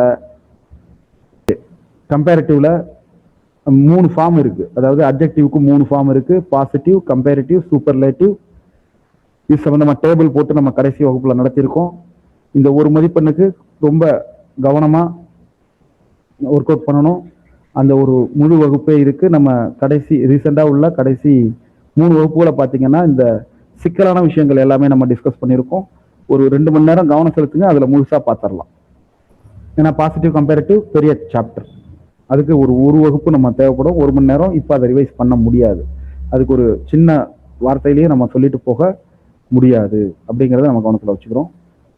அடுத்தது சஃபிக்ஸ், ப்ரிஃபிக்ஸ் அண்ட் சஃபிக்ஸ். ஒட்டு, ஃபிக்ஸ்னா ஒட்டு, முன்னொட்டு பின்னொட்டு. முன்னாடி ஒட்டுற ஒட்டு ப்ரிஃபிக்ஸ், பின்னாடி ஒட்டுற ஒட்டு சஃபிக்ஸ். ஃபிக்ஸ் அப்படிங்கிறத ஞாபகத்தை வச்சுக்கோங்க. ப்ரிஃபிக்ஸ் முன்னாடி கொண்டாந்து சேர்க்கறது. ரூட் வேர்டுன்னு ஒன்று நடுவில் இருக்கும், வேர்ச்சொல். தமிழில் சொல்லணும்னா வேர்ச்சொல். இந்த வேர்ச்சொல்ல முன்னாடி சில விஷயங்களை சேர்ப்போம், அது ஒரு புதிய வார்த்தையாக உருவாகும். ரைட், எழுது. அதுக்கு முன்னாடி ஆர்இ, ரீயை சேர்க்கும் போது அது ரீரைட், திரும்ப எழுதுங்கிற ஒரு வார்த்தையாக உருவாகுது. இந்த ஆர்இ ரீ வந்தா திரும்ப அப்படிங்கிறது தான் அந்த ப்ரிஃபிக்ஸுக்கு அர்த்தம். Right, rewrite. Cycle, recycle. Union, reunion. இப்படி கால், ரீகால். இப்படி இந்த ரீங்கிறதுக்கு திரும்ப அப்படிங்கிற அர்த்தம். அடுத்தது பிஒய், பை.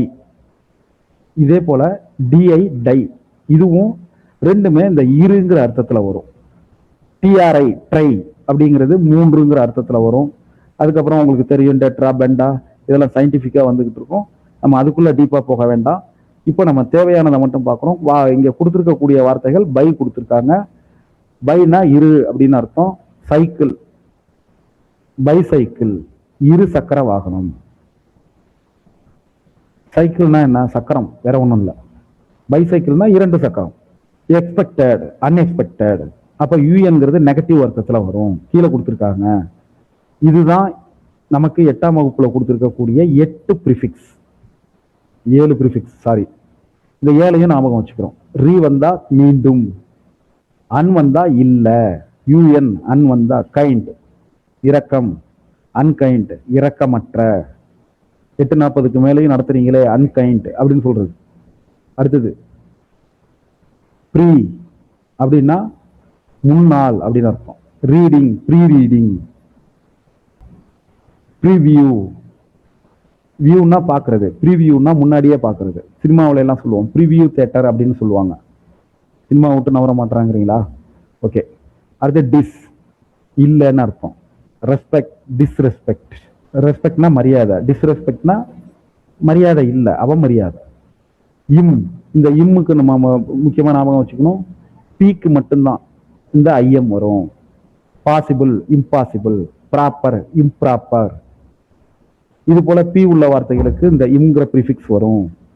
நான், நான்னாலும் இல்லைதான். நான்னா நான் இல்லை, என்ஓஎன் நான்னா இல்லை. சென்ஸ், நான் சென்ஸ், உணர்வற்ற அல்லது அறிவற்ற அப்படின்னு சொல்றோம். சென்ஸ்னா அதுல ஒரு புரிதல் இருக்கிறது, நான் சென்ஸ்னா அதுல அந்த எந்த சென்ஸுமே இல்லாதது. மிஸ் அப்படின்னா தவறான, பிஹேவ் நடத்தை, மிஸ்பிஹேவ் தவறான நடத்தை. அண்டர்ஸ்டாண்டிங் புரிந்து கொள்ளுதல், மிஸ் அண்டர்ஸ்டாண்டிங் தவறாக புரிந்து கொள்ளுதல். இதை நம்ம பார்த்துருக்கோம். அடுத்து சஃபிக்ஸ், இதெல்லாம் நீங்க ஃபிக்ஸ் பண்ணிட முடியும். இதை நீங்க தெளிவா புரிஞ்சுக்கிட்டீங்கன்னா ஃபிக்ஸ் பண்ணிட முடியும். இப்போ சஃபிக்ஸ், நெஸ், ஃபுல், ஷிப் இதெல்லாம் வரும்போது அது ஒரு புதிய வார்த்தையா உருவாகுது. ரூட் வேர்டு ஹாப்பி, ஹாப்பிங்கிற நவுன், அது கூட நெஸ்ங்கிற ஒரு சஃபிக்ஸ் சேரும்போது ஹாப்பினஸ் அப்படிங்கிற நவுனா வருது. ஹாப்பிங்கிற அட்ஜெக்டிவ், அது கூட நெஸ்ங்கிற சஃபிக்ஸ் சேரும்போது ஹாப்பினஸ் அப்படிங்கிற ஒரு புதிய நவுன் உருவாகுது. அதே போலதான் கலர், கலர்ஃபுல், ஃப்ரெண்ட், ஃப்ரெண்ட்ஷிப். இப்போ இதுல ஏபிள் அப்படின்னா கேபபிலிட்டியை குறிக்கும். ஃபுல்னா நிறைந்த. லீ நார்மலா நம்ம அட்வர்புக்கு இதை நம்ம யூஸ் பண்ணுவோம். Slow, slowly. இந்த சப், எஸ்யூபி சப் அப்படின்னா சப், சப் அப்படின்னா அதுக்கு கீழ்ப்படிந்த, சபார்டினேட் அப்படின்னு சொல்றோம் இல்லையா? ஆக்சுவலா அதுதான் அது. சபார்டினேட்டோட சுருக்கம் தான் இந்த சப். இதை ஞாபகம் வச்சுக்கிறோம். அதே போல ஐஓஎன் ஷன் அப்படிங்கிறத ஞாபகம் வச்சுக்கிறோம். இதுல கன்ஸ்ட்ரக்ஷன் அப்படின்னு மாறும். கன்ஸ்ட்ரக்ட் அப்படிங்கிறது கன்ஸ்ட்ரக்ஷனா மாறும். இந்த வார்த்தை மவுஸ் ஆட்டுறது தெரியும்னு நினைக்கிறேன். கன்ஸ்ட்ரக்ஷன் அப்படின்னு மாறும். அடுத்தது சிலபிஃபிகேஷன். நம்ம ஏற்கனவே நிறைய முறை சொல்லியிருக்கோம். ஒரு வார்த்தையை தமிழ்ல எழுதுங்க, வெக்கமே படாதீங்க, நமக்கு முடிவு தான் முக்கியம். தமிழ்ல எழுதுங்க. ஆக்ட் தமிழ்ல எழுதுங்க. அதுல உயிரெழுத்தோ உயிர்மெய் எழுத்தோ இருந்தா எத்தனை உயிர்மெய் எழுத்து இருக்கு அதை பாருங்க. உயிரெழுத்து இருக்கு, ஆக்ட் ஒரே ஒரு உயிரெழுத்து இருக்கு. ஹெட் உயிர்மெய் எழுத்து இருக்கு, அந்த உயிர்மெய் எழுத்துல ஒரே ஒரு உயிரெழுத்து இருக்கு. ஹே அப்படிங்கிறதுல ஏங்கிற ஒரு உயிரெழுத்து இருக்கு. அப்போ இந்த ஹெட்டுங்கிற வார்த்தையிலேயே ஒரே ஒரு உயிரெழுத்து தான் இருக்கு. இது ஒரு ஒன் சிலபிள். உங்களை யாரும் அங்க பிரிக்க சொல்லி கேட்க போறதில்லை. ஒரு வார்த்தையை கொடுத்துட்டு இது எத்தனை சிலபிள் அப்படின்னு தான் கேட்க போறாங்க. டங்க், டங்குன்னு எழுதுறோம். டால ஆ மட்டும்தான் இருக்கு, பாக்கி இங்கு இக்கு அதெல்லாம் மெய்யெழுத்து. டால மட்டும் ஒரே ஒரு உயிர்மெய் எழுத்து இருக்கு, அதுல உயிரெழுத்து இருக்கு. அப்போ நமக்கு உயிரெழுத்து தான் முக்கியம். டாங்கிற உயிர்மெயில ஒரே ஒரு உயிரெழுத்து இருக்கு, அப்போ டங்குங்கிறது one syllable. Wish, break, life எல்லாத்துலயுமே பிரேக் ஏ ஒரே, ரேல வர்ற ஏ, லைஃப் லைல வர்ற ஐ, அது மட்டும்தான் இருக்கு. அப்போ ஒன் சிலபிள். இதே தான் எல்லா வார்த்தைகளுக்கும் பொருந்தும். நம்ம ஒவ்வொரு வார்த்தையா முயற்சி பண்ணிக்கிட்டு இருந்தோம்னா லேட் ஆயிடும். இருக்கிறதுலே பெருசுல ட்ரை பண்றோம். டெட்டர்மினேஷன் இதை தமிழ்ல எழுதி பாருங்க. டெட்டர்மினேஷன். ட அதுல ஒரு உயிர்மை இருக்கு, அதுல ஒரு உயிர்மை இருக்கு, மீ உயிர்மை இருக்கு, நே உயிர்மை இருக்கு, ஷன் அதுல ஒரு உயிர்மை இருக்கு. ஸோ இதுல எத்தனை இருக்கு? 5 உயிர்மை எழுத்து இருக்கு, 5 சிலபிள் இருக்கு. இதுதான் பெர்சனாலிட்டி ஜஸ்டிஃபிகேஷன். அப்போ நம்ம அதுல எத்தனை உயிரெழுத்து ஓசை பிளஸ் உயிர்மை ஓசை வருதோ அத்தனை சிலபிள் இருக்குன்னு நமக்கு புரிஞ்சுக்கிறோம். உதாரணத்துக்கு இந்த ஆப்பர்ச்சுனிட்டிய யாராவது ஒருத்தர் தமிழ்ல எழுதி அதை பிரிச்சு காட்டுங்க. நீங்க அங்க நோட்லயே எழுதி பாருங்க. இதை எப்படி எழுதுவோம்? தமிழ்ல இந்த வார்த்தையை எழுதுங்க. ஏற்கனவே உங்களுக்கு சொல்லியிருக்கேன், இங்கிலீஷ்ல ஓன்னு ஒரு உச்சரிப்பே கிடையாது. ஓன்னு ஒரு உச்சரிப்பு இருக்குன்னு சொன்னா ஸ்கூல் என்னவா சார் இருக்கும்? ஸ்கூல் அப்படின்னு நம்ம சொல்றதெல்லாம் கிடையாது, அந்த ஈ எல்லாம் வராது. ஸோ ஸ்கூல் தான். அதுல நடுவுல வர்ற அந்த ஊ, என்ன சார் முதல்ல ஊ போட வச்சுட்டீங்க, ஊ மட்டும்தான் வரும். ஸோ நம்ம அதுல வர்றது சிங்கிள் சிலபிள் தான் சார், மோனோ சிலபிள் தான். ஸ்கூல்ல ஊ மட்டும்தான் இருக்கு. ஆப்பர்ச்சுனிட்டி யாராவது ட்ரை பண்ணிட்டீங்களா? ஓகே. ஆ ப சு நீ டி. சூப்பர், எல்லாருமே பண்ணிட்டீங்க. அவ்வளவுதான் இதுல உள்ள விஷயம். இது உங்களுக்கு புரிஞ்சிருக்கும்னு நினைக்கிறேன். தமிழ்ல எழுதிங்க. அப்ப சு நீ, நீக்கு சி போட்டிருக்கீங்க, பரவாயில்ல, புரிஞ்சுக்கிட்டேன். டி. Super ma'am. அடுத்தது நிச்சயமாக ஒரு மதிப்பெண்ணை எதிர்பார்க்கக்கூடிய விஷயங்கள் இது ரெண்டுமே. கிராமர்ல ப்ரொபோஷன்ஸ், ப்ரிபோசிஷன் அப்படின்னா நமக்கு தெரியும், இடைச்சொல். இது வந்து தொடர்பு படுத்தக்கூடியது. டைமுக்கு என்னென்ன வரும் இது நம்ம நிறைய வாட்டி பார்த்துட்டோம். ஒரு நீண்ட காலத்தை சொல்றதுக்கு இன் இயர் இப்படி ஞாபகம் வச்சுக்கீங்கன்னு சொன்னேன். இன் இயர், இயர்ங்கிறது நீண்ட காலம். அப்ப நீண்ட காலம் இருந்ததுன்னா இன் போட்டுக்குங்க. In year, in decade, in century, in world war duration அப்படின்னா. ஒரு குறிப்பிட்ட தேதியாக இருந்தால் ஆன் போட்டுக்கோங்க. ஒரு குறிப்பிட்ட டைமா இருந்தா எக்ஸாக்ட்லி 2 AM அட்டு போட்டுக்கோங்க. இதை மட்டும் ஃபாலோ பண்ணிக்கோங்க. நீண்ட காலத்துக்கு இன்னு, குறிப்பிட்ட நாளுக்கு ஆன், குறிப்பிட்ட எக்ஸாக்ட் டயத்துக்கு அட்டு. இதை ஞாபகம் வச்சுக்கோங்க. இது மட்டும் இதுக்கு போதும். என்ன எழுதிக்கிங்க? நீண்ட காலம் இயரா இருந்தா இன், அது இயரா இருந்தா மட்டும் இல்ல, மந்தா இருந்தாலும் சரி, இயரா இருந்தாலும் சரி, வீக்கா இருந்தாலும் சரி, சீசனா இருந்தாலும் சரி, இன் தான். இன் சம்மர் ஒரு காலை நேரத்தை குறிக்குது, இன் மார்னிங். குறிப்பிட்ட நீண்ட காலத்தை குறிக்கிறது இன்னு, குறிப்பிட்ட நாளை குறிக்கிறதுக்கு ஆன், குறிப்பிட்ட நேரத்தை குறிக்கிறதுக்கு இதை நாம வச்சுக்கிறோம்.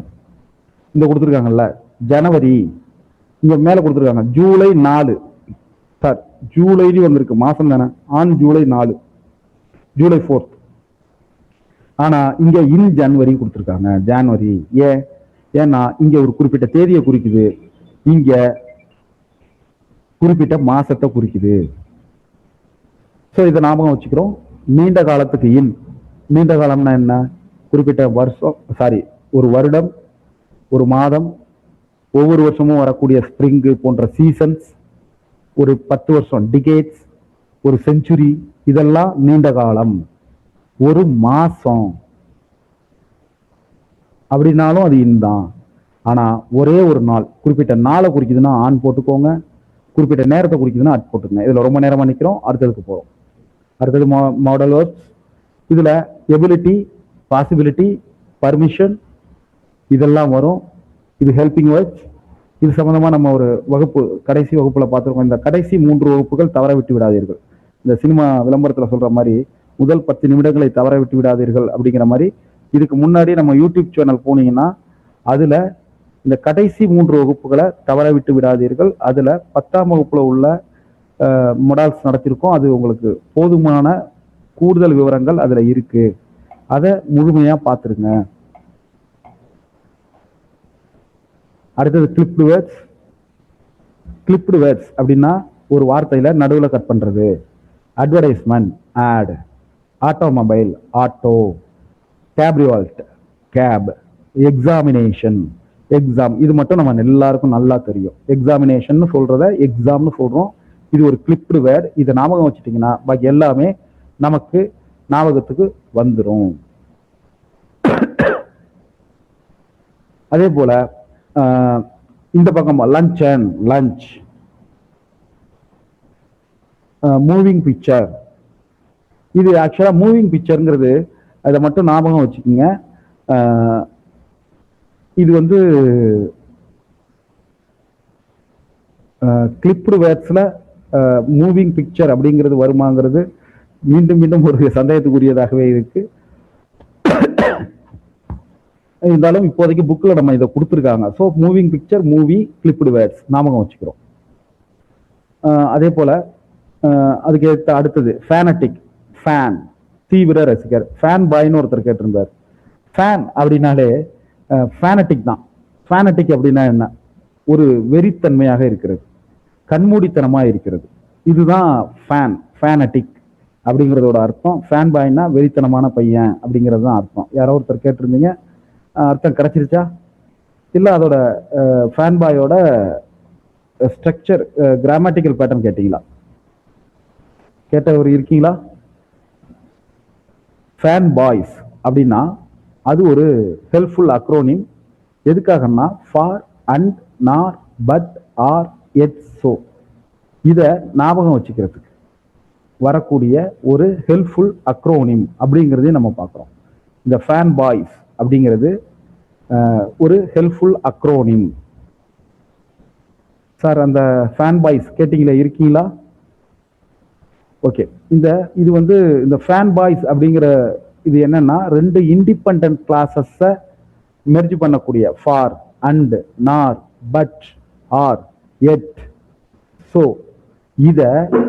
இந்த கன்ஜெக்ஷன்ஸ் இதை நாம சுருக்கி ஞாபகம் வச்சுக்கிறதுக்காக ஒரு ஃபேன் பாய் அப்படிங்கிற ஒரு வார்த்தையை நம்ம கொண்டு வந்தோம். ஆக்சுவலா இது வந்து அக்ரோனிம் அப்படின்னு நம்ம சொல்ல முடியாது.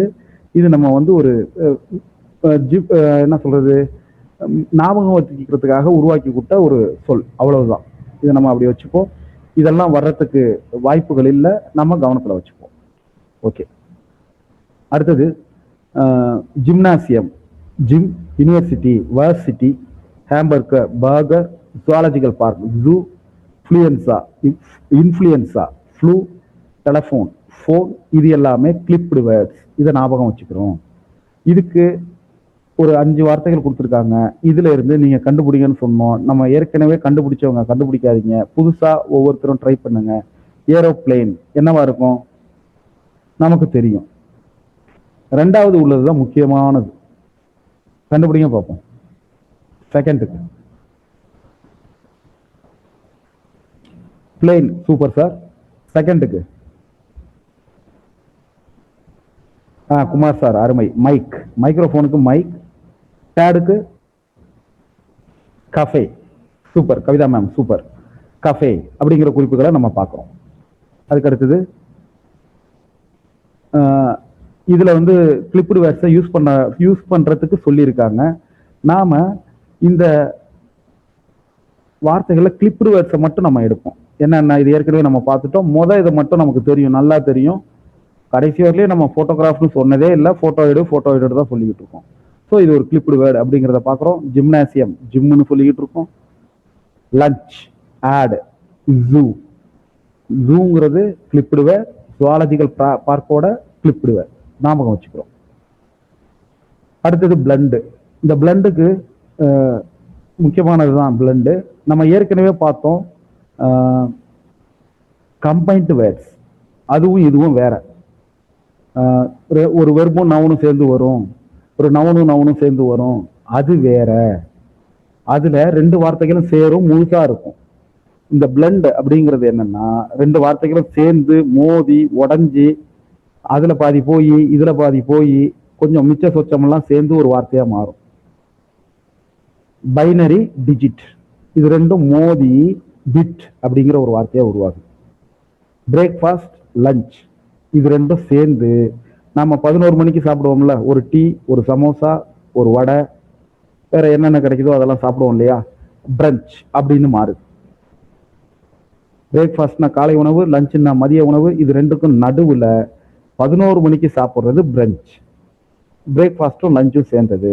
ஸோ இந்த ரெண்டு வார்த்தைகள் சேர்ந்து மோதி உருவாகிற வார்த்தை தான் பிளண்ட், ஞாபகம் வச்சுக்கிறோம். Camera, recorder, camcorder. Electro, execute, electrocute. Electronic mail, email, ஞாபகம் வச்சுக்கிறோம். Mechanics, electronics, mechatronics. இந்த மெக்கட்ரானிக்ஸ்ங்கிறது இப்போ நம்ம எல்லாருக்கும் தெரியும், PS6 வந்ததுக்கு அப்புறம் மெக்கானிக் வேலை இல்லாமல் மெக்கட்ரானிக்ஸ் தான் எல்லாரும் வந்துட்டாங்க. ஒரு சின்ன விஷயமா இருந்தாலும் அதில் ஒரு சென்சார் இருக்கும், அதில் ஒரு ஒயர் இருக்கும். முன்னாடி இன்ஜின்னா ஒரு இரும்பு ஜாமான் தான் இருக்கும்னு நினச்சிக்கிட்டு இருப்போம். இப்போ அதுக்குள்ள நிறைய ஒயரெல்லாம் போகுது. எலக்ட்ரானிக்ஸ் அதுக்குள்ள இருக்கு. இந்த மெக்கானிக்கும் எலக்ட்ரானிக்கும் சேர்ந்தது தான் மெக்கட்ரானிக்ஸ். இதை நம்ம புரிஞ்சுக்கிறோம். மோட்டார், பெடல், மொபெட், நம்ம ஏற்கனவே மீண்டும் சொல்லியிருக்கோம். மொபெட் அப்படின்னா அதை மோட்டார் வச்சும் ஓட்ட முடியும், பெடல் பண்ணியும் ஓட்ட முடியும். வேலையில்லா பட்டதாரியில தனுஷ் ஓட்டின வண்டி தான் மொபெட். அதுக்கு இன்ஜினும் இருக்கும், பெடலும் இருக்கும். அப்படி ஓட்டுறது தான் நம்ம பழைய TVS 50, அதுதான் மொபெட், ஞாபகம் வச்சுக்கிறோம். Motor, hotel, motel. News, broadcast, newscast. Smog, fog, smog. Smoke, fog, smog. Spanish, English, Spanglish. இதே மாதிரி நம்மள்ட்ட ஒன்று இருக்கு, என்னன்னு சொல்லுங்க பார்ப்போம். நம்ம வாட்ஸ்அப்ல எல்லாம் இதில் தான் டைப் பண்ணுவோம். ஸ்பாங்கிலிஷ்ங்கிறது அதிகாரப்பூர்வமான வார்த்தையா மாறிடுச்சு. ஆனா நம்ம இன்னும் கொஞ்ச நாள்ல மாத்திடுவோம். என்னதுன்னு யாராவது ஒருத்தர்? ஜெய் சார், தங்கிலீஷ். சூப்பர். அடுத்தது வைட்டல் அமீன், விட்டமின், ஞாபகம். வைட்டல் அமீன், இது ஞாபகம் வச்சுக்கிறோம். Vital amine, vitamin.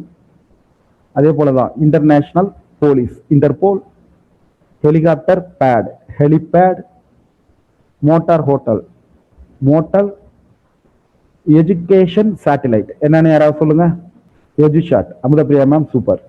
அடுத்தது எலக்ட்ரானிக் காமர்ஸ், என்னன்னு சொல்லுங்க. E commerce, Gandhimathi ma'am, super. இதே தான் நம்ம கொடுத்துருக்காங்க. அடுத்தது இடியம்ஸ். இடியம்ஸ்னா இடியாமேட்டிக் எக்ஸ்பிரஷன்ஸ், நம்ம சொல்லியிருக்கோம். அதுல அந்த வார்த்தைகள் என்ன சொல்லுதோ அது அர்த்தம் இல்லை, அது நேரடி அர்த்தங்கள் அல்ல, அதுக்கு ஒரு மறைமுக அர்த்தம் இருக்கும். அதாவது அந்த சொற்கள் சொல்ற அர்த்தம் இல்லை, அதுக்கு உள்ளார்ந்த ஒரு அர்த்தம் இருக்கும். இது நேட்டிவ் ஸ்பீக்கர்ஸ் தான் உணர்ந்துக்க முடியும். உதாரணத்துக்கு நம்ம பார்த்தோம், இடியம்ஸ் 10th இருக்கு, அந்த கிளாஸை முழுக்க கவனிங்க. இதுல நம்ம சொல்லிடுறோம், காரணம் இதுல உள்ள வார்த்தைகள் அங்க வரல, இதுல உள்ள இடியம்ஸ் அங்க வரல. கிக் த பக்கெட் அப்படின்னா, கிக் த பக்கெட்னா பக்கெட்டை உத, வாலிய உதன்னு அர்த்தம் இல்லை. அப்படின்னா டு டை, இறந்துட்டாரு, ஞாபகம் வச்சுக்கிறோம். கிக் த பக்கெட் அப்படின்னா அவங்க இறந்துட்டாங்க அப்படின்னு அர்த்தம். பேட் எக் அப்படின்னா வீணா போன முட்டைன்னு அர்த்தம் இல்லை, ஒரு டிஸ்ஆனஸ்ட் பர்சன் அல்லது இல் பிஹேவியர்டு பர்சன். ஒரு மோசமான நடத்தை உள்ள மனிதன் அப்படிங்கிறத நம்ம பார்க்குறோம். நெறிப்பிரல் நடத்தை உள்ள மனிதன் அதை குறிக்கிறது தான் பேட் எக். இதெல்லாம் ஃபுட் இடியம். என்னென்ன?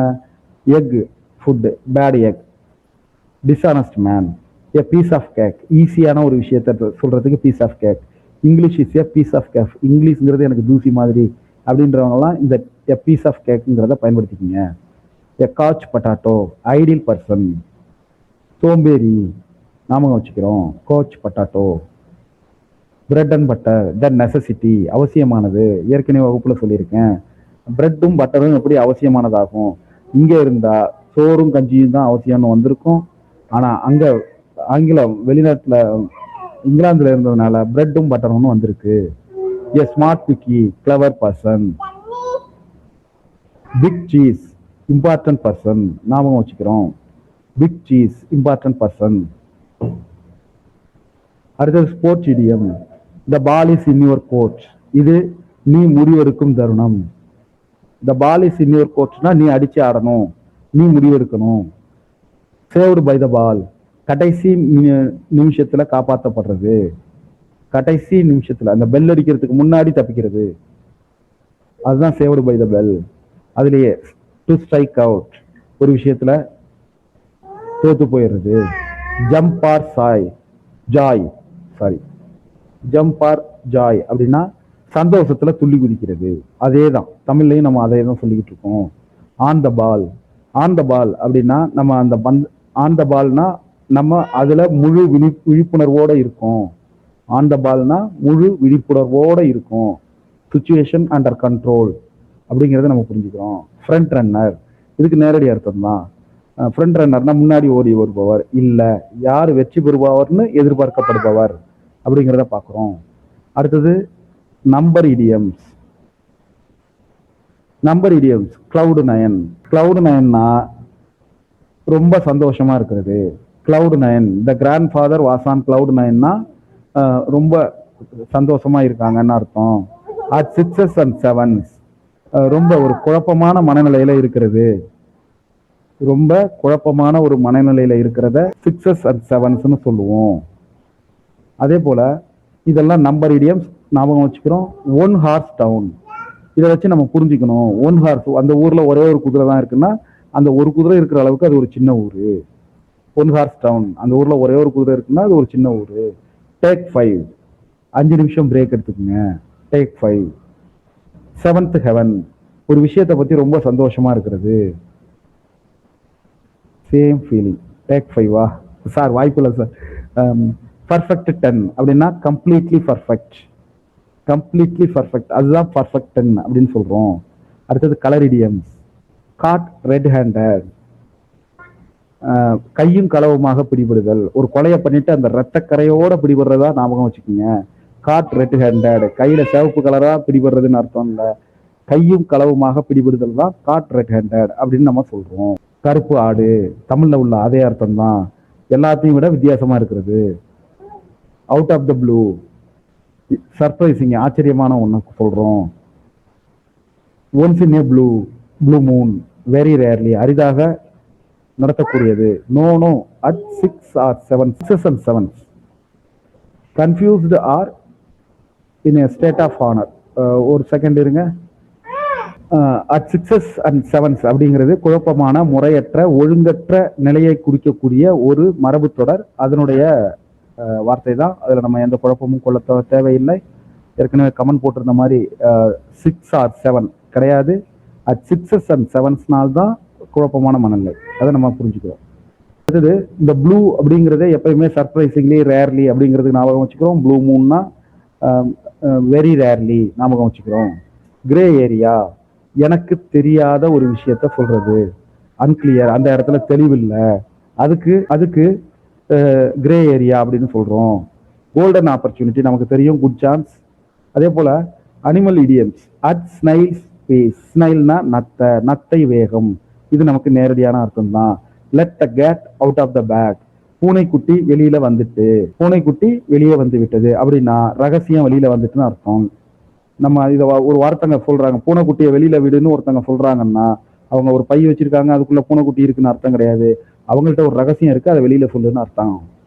அதே போல லயன்ஸ் ஷேர், பிக்கஸ்ட் பார்ட், ஒரு சிங்கத்தினுடைய பங்கு, பிக்கஸ்ட் பார்ட். வாட்ச் லைக் ஏ ஹாக், பருந்து போல பாரு, அப்படின்னா கவனமா பாருன்னு அர்த்தம். Voice increase. ஆடிபிளா இருக்கா Vijay?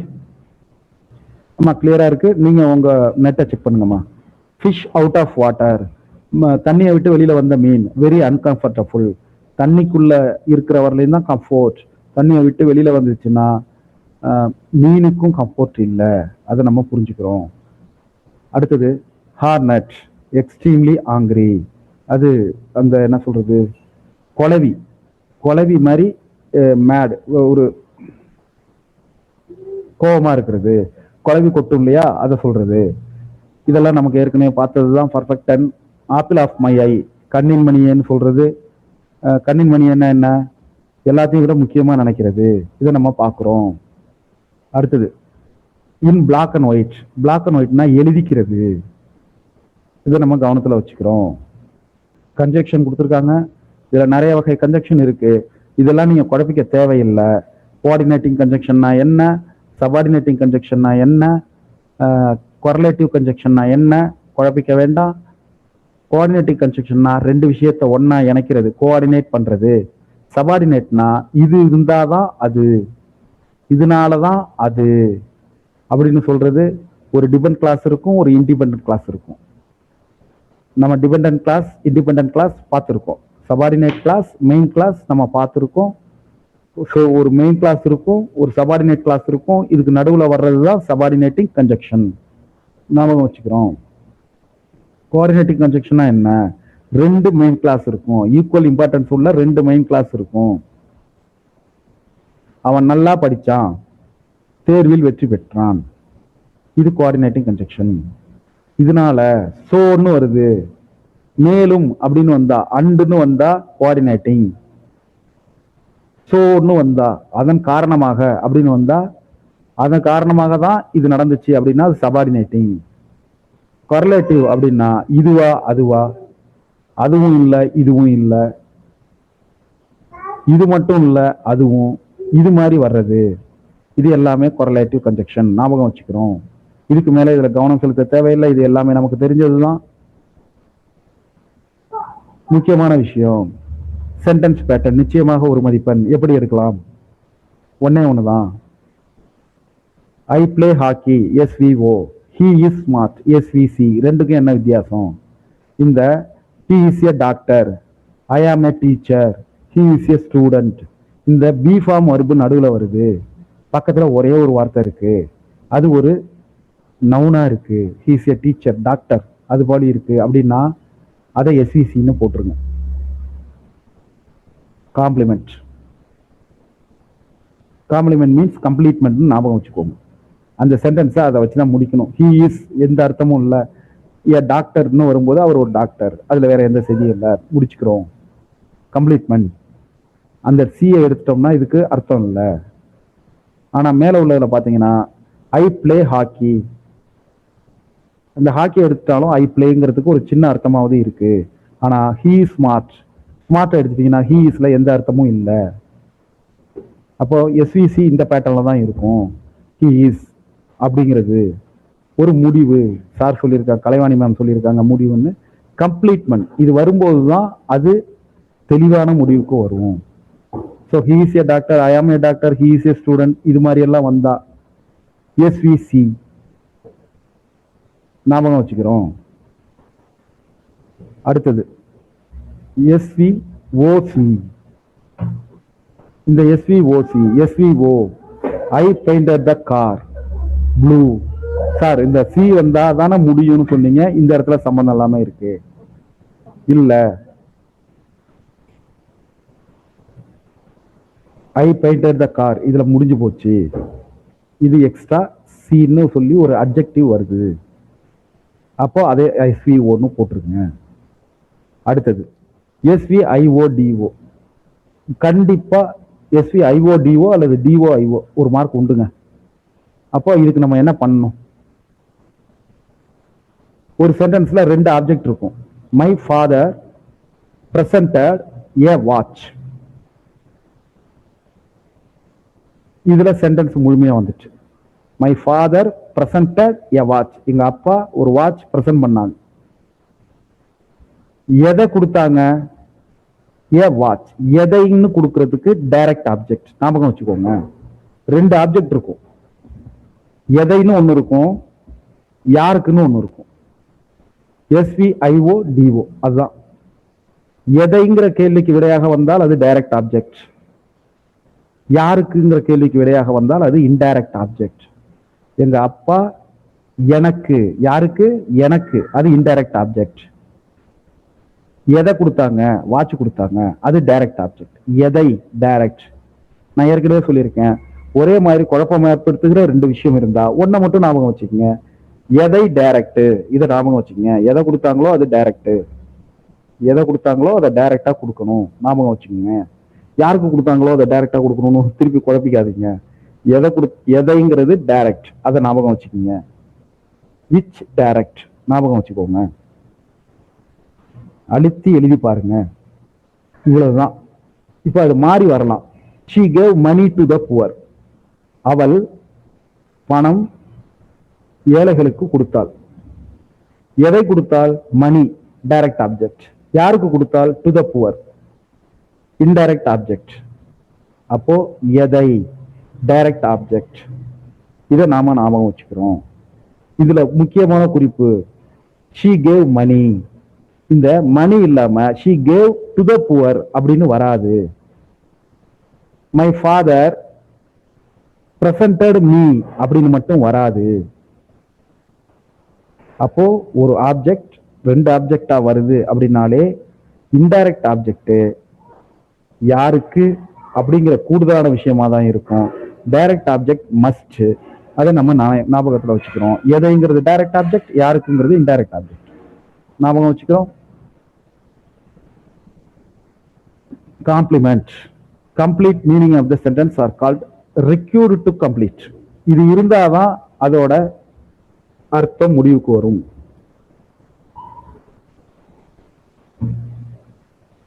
He is a dentist. She named the boy John. It grew dark. இந்த மூணு வார்த்தையும் ஞாபகம் வச்சுக்கோங்க. மூணு சென்டென்ஸையும் வந்தா இதுல இருந்து தான் வரும். She named the boy John. It grew dark. இந்த பேட்டர்ன்ல தான் இருக்கும், ஞாபகம் வச்சுக்கோங்க. இப்போ இந்த இடத்துல பாருங்க, எப்படி. என்னது? எப்படிங்கிற கேள்விக்கு விடையாக வந்ததுன்னா, ஒரு ஆப்ஜெக்டுக்கு எப்படிங்கிற கேள்விக்கு விடையாக வந்தாலும் அது காம்ப்ளிமெண்ட் தான், ஞாபகம் வச்சுக்கிறோம். வி கால் காமராஜர் கர்ம வீரர். காமராஜரை எப்படி அழைக்கிறோம்? நாங்கள் அவரை லீடராக தேர்ந்தெடுத்தோம். எப்படி தேர்ந்தெடுத்தீர்கள்? லீடராக. அதுக்கு அடுத்ததுதான் அப்ஜெக்ட். போன வாட்டி நான் சொன்ன ஞாபகம் இருக்கா? வீட்டுக்காரம்மா வீட்டுக்காரரை கேட்கிற எல்லா கேள்வியும் அப்ஜெக்ட். எங்க போன, எப்படி போன, எப்ப போன, ஏன் போன. இது பெண்ணாசிரியர்களுக்கு தெரியும், கேட்டிருப்பீங்க. ஆணாசிரியருக்கு தெரியும், பதில் சொல்லியிருப்போம். ஸோ இது எல்லாமே அப்ஜெக்ட், ஞாபகம் வச்சுக்கிறோம். இந்த ரெண்டு அப்ஜெக்ட் வருது, மூணு அப்ஜெக்ட் வரதெல்லாம் இதுல தான் வரும். ஹோமோனிம்ஸ். ஹோமோனிம்ஸ் நிறைய முறை பார்த்துட்டோம். ஹோமோனிம்ஸ் அப்படின்னா சேம் ஸ்பெல்லிங், ப்ரொனன்சியேஷன் வேற. சாரி, சேம் ப்ரொனன்சியேஷன், அர்த்தம் வேற, அதனுடைய தோற்றம் வேற. அட்ரஸ். அட்ரஸ்ங்கிறதுக்கு ரெண்டு அர்த்தம் இருக்கு. ஒன்னு லொகேஷன், இன்னொன்னு பேசுறது. வெல்கம் அட்ரஸ்னு சொல்லுவோம். Address the open air meeting அப்படின்னா அந்த ஓப்பன் ஏர் மீட்டிங்ல பேசினாங்கன்னு அர்த்தம். பேண்ட் ரெண்டு அர்த்தம் இருக்கு. மியூசிக்கல் பேண்டு, பேண்டுன்னு சொல்லுவோம். கையில கட்டுற வளையம், பேண்டுன்னு சொல்லுவோம், ஞாபகம் இருக்கும். அடுத்தது பேட், வவ்வால். பிஏடி பேட்னு வவ்வால சொல்லுவோம். பிஏடி பேட்னு கிரிக்கெட், அந்த பந்து மட்டை, அதை சொல்லுவோம். இது ரெண்டுக்குமே சேம் ஸ்பெல்லிங், சேம் ப்ரொனன்சியேஷன், அர்த்தம் மட்டும் வேற, ரூட் வேற. அடுத்தது ரைட். ரைட்டுன்னா சரின்னு ஒரு அர்த்தம், ரைட்டுன்னா வலதுன்னு ஒரு அர்த்தம், டைரக்ஷனை குறிக்குது. இப்படி ஸ்பெல்லிங் அதே, உச்சரிப்பு அதே, அர்த்தம் வேற. ஹோமோனிம்ஸ் அதே தான். Bright, bright. பிரைட்னா என்ன? ரொம்ப இன்டெலிஜென்டா இருக்கான். பிரைட்னா என்ன? ரொம்ப வெளிச்சமா இருக்கு. எக்ஸ்பிரஸ், வேகமா போறது. எக்ஸ்பிரஸ், கன்வே பண்றது, ஒரு விஷயத்தை எக்ஸ்பிரஸ் பண்றது. கைண்ட், வகை. இன்னொரு கைண்ட், அவன் ரொம்ப கைண்டா இருக்கான், கேரிங்கா இருக்கான். அடுத்தது வெல், ஹெல்த்தியா இருக்கிறது. அடுத்த வெல், வாட்டர் ரிசோர்ஸ், கிணறு, நாம வச்சுக்கிறோம். பிரேசல் வர்ப், இதை பத்தி கவலைப்பட வேண்டாம், இதை மட்டும் நம்ம பார்த்துக்கிறோம். பிரேசல் வர்ப்னா ஒரு வெர்பு இருக்கும், அது கூட ஒரு ப்ரொபோசிஷன் சேர்ந்து இருக்கும். கால் வெர்பு, ஆன் ப்ரொபோசிஷன், இது ரெண்டும் சேர்ந்து பிரேசல் வர்பா மாறுது. கால் ஆன், ஒரு இடத்துக்கு போய் பார்க்கறது. கால் பேக், திருப்பி அழைக்கிறது. கெட் ரெட் ஆஃப், ஒரு இடத்துல இருந்து வெளியேற்றுவது. கீப் ஆன், தொடர்ந்து ஒரு விஷயத்தை செய்யறது. Keep on, keeping on. Kick of, ஒரு விஷயத்தை தொடங்குறது. இப்போ போய் அந்த கிக்குறத பக்கெட்டை ஞாபகம் வச்சுக்காதீங்க, அது வேற இது வேற. கிக் ஆஃப்னா ஒரு விஷயத்தை இனிஷியேட் பண்றது. சார் ஆஃப்னு இருக்கு, எப்படி சார் தொடங்குறதுன்னு சொல்றீங்க, கிக் ஆன்னாவது வச்சிருக்கலாமே அப்படின்னா ஆக்சுவலாக அதுதான் இருக்கு, அதை நம்ம புரிஞ்சுக்கிறோம். லுக் ஆஃபர், இந்த வார்த்தை ரொம்ப ரொம்ப முக்கியம். 5வதுல இருந்து ஒவ்வொரு வருஷமும் இந்த வார்த்தை ஒவ்வொரு புத்தகத்திலையும் இருக்கு. கவனித்து கொள்ளுதல்னு அர்த்தம், கவனத்தில் வச்சுக்கிறோம். அதே போல கிவ் அப், விட்டு விடுதல், இதெல்லாம் ஞாபகம் வச்சுக்கிறோம். அடுத்தது டென்ஸ், இந்த டென்ஸ் சம்பந்தமா ஒரே ஒரு குறிப்பு தான் நீங்க கவனத்தில் வச்சுக்க வேண்டிய ஒரே ஒரு ரெண்டு டென்ஸ்.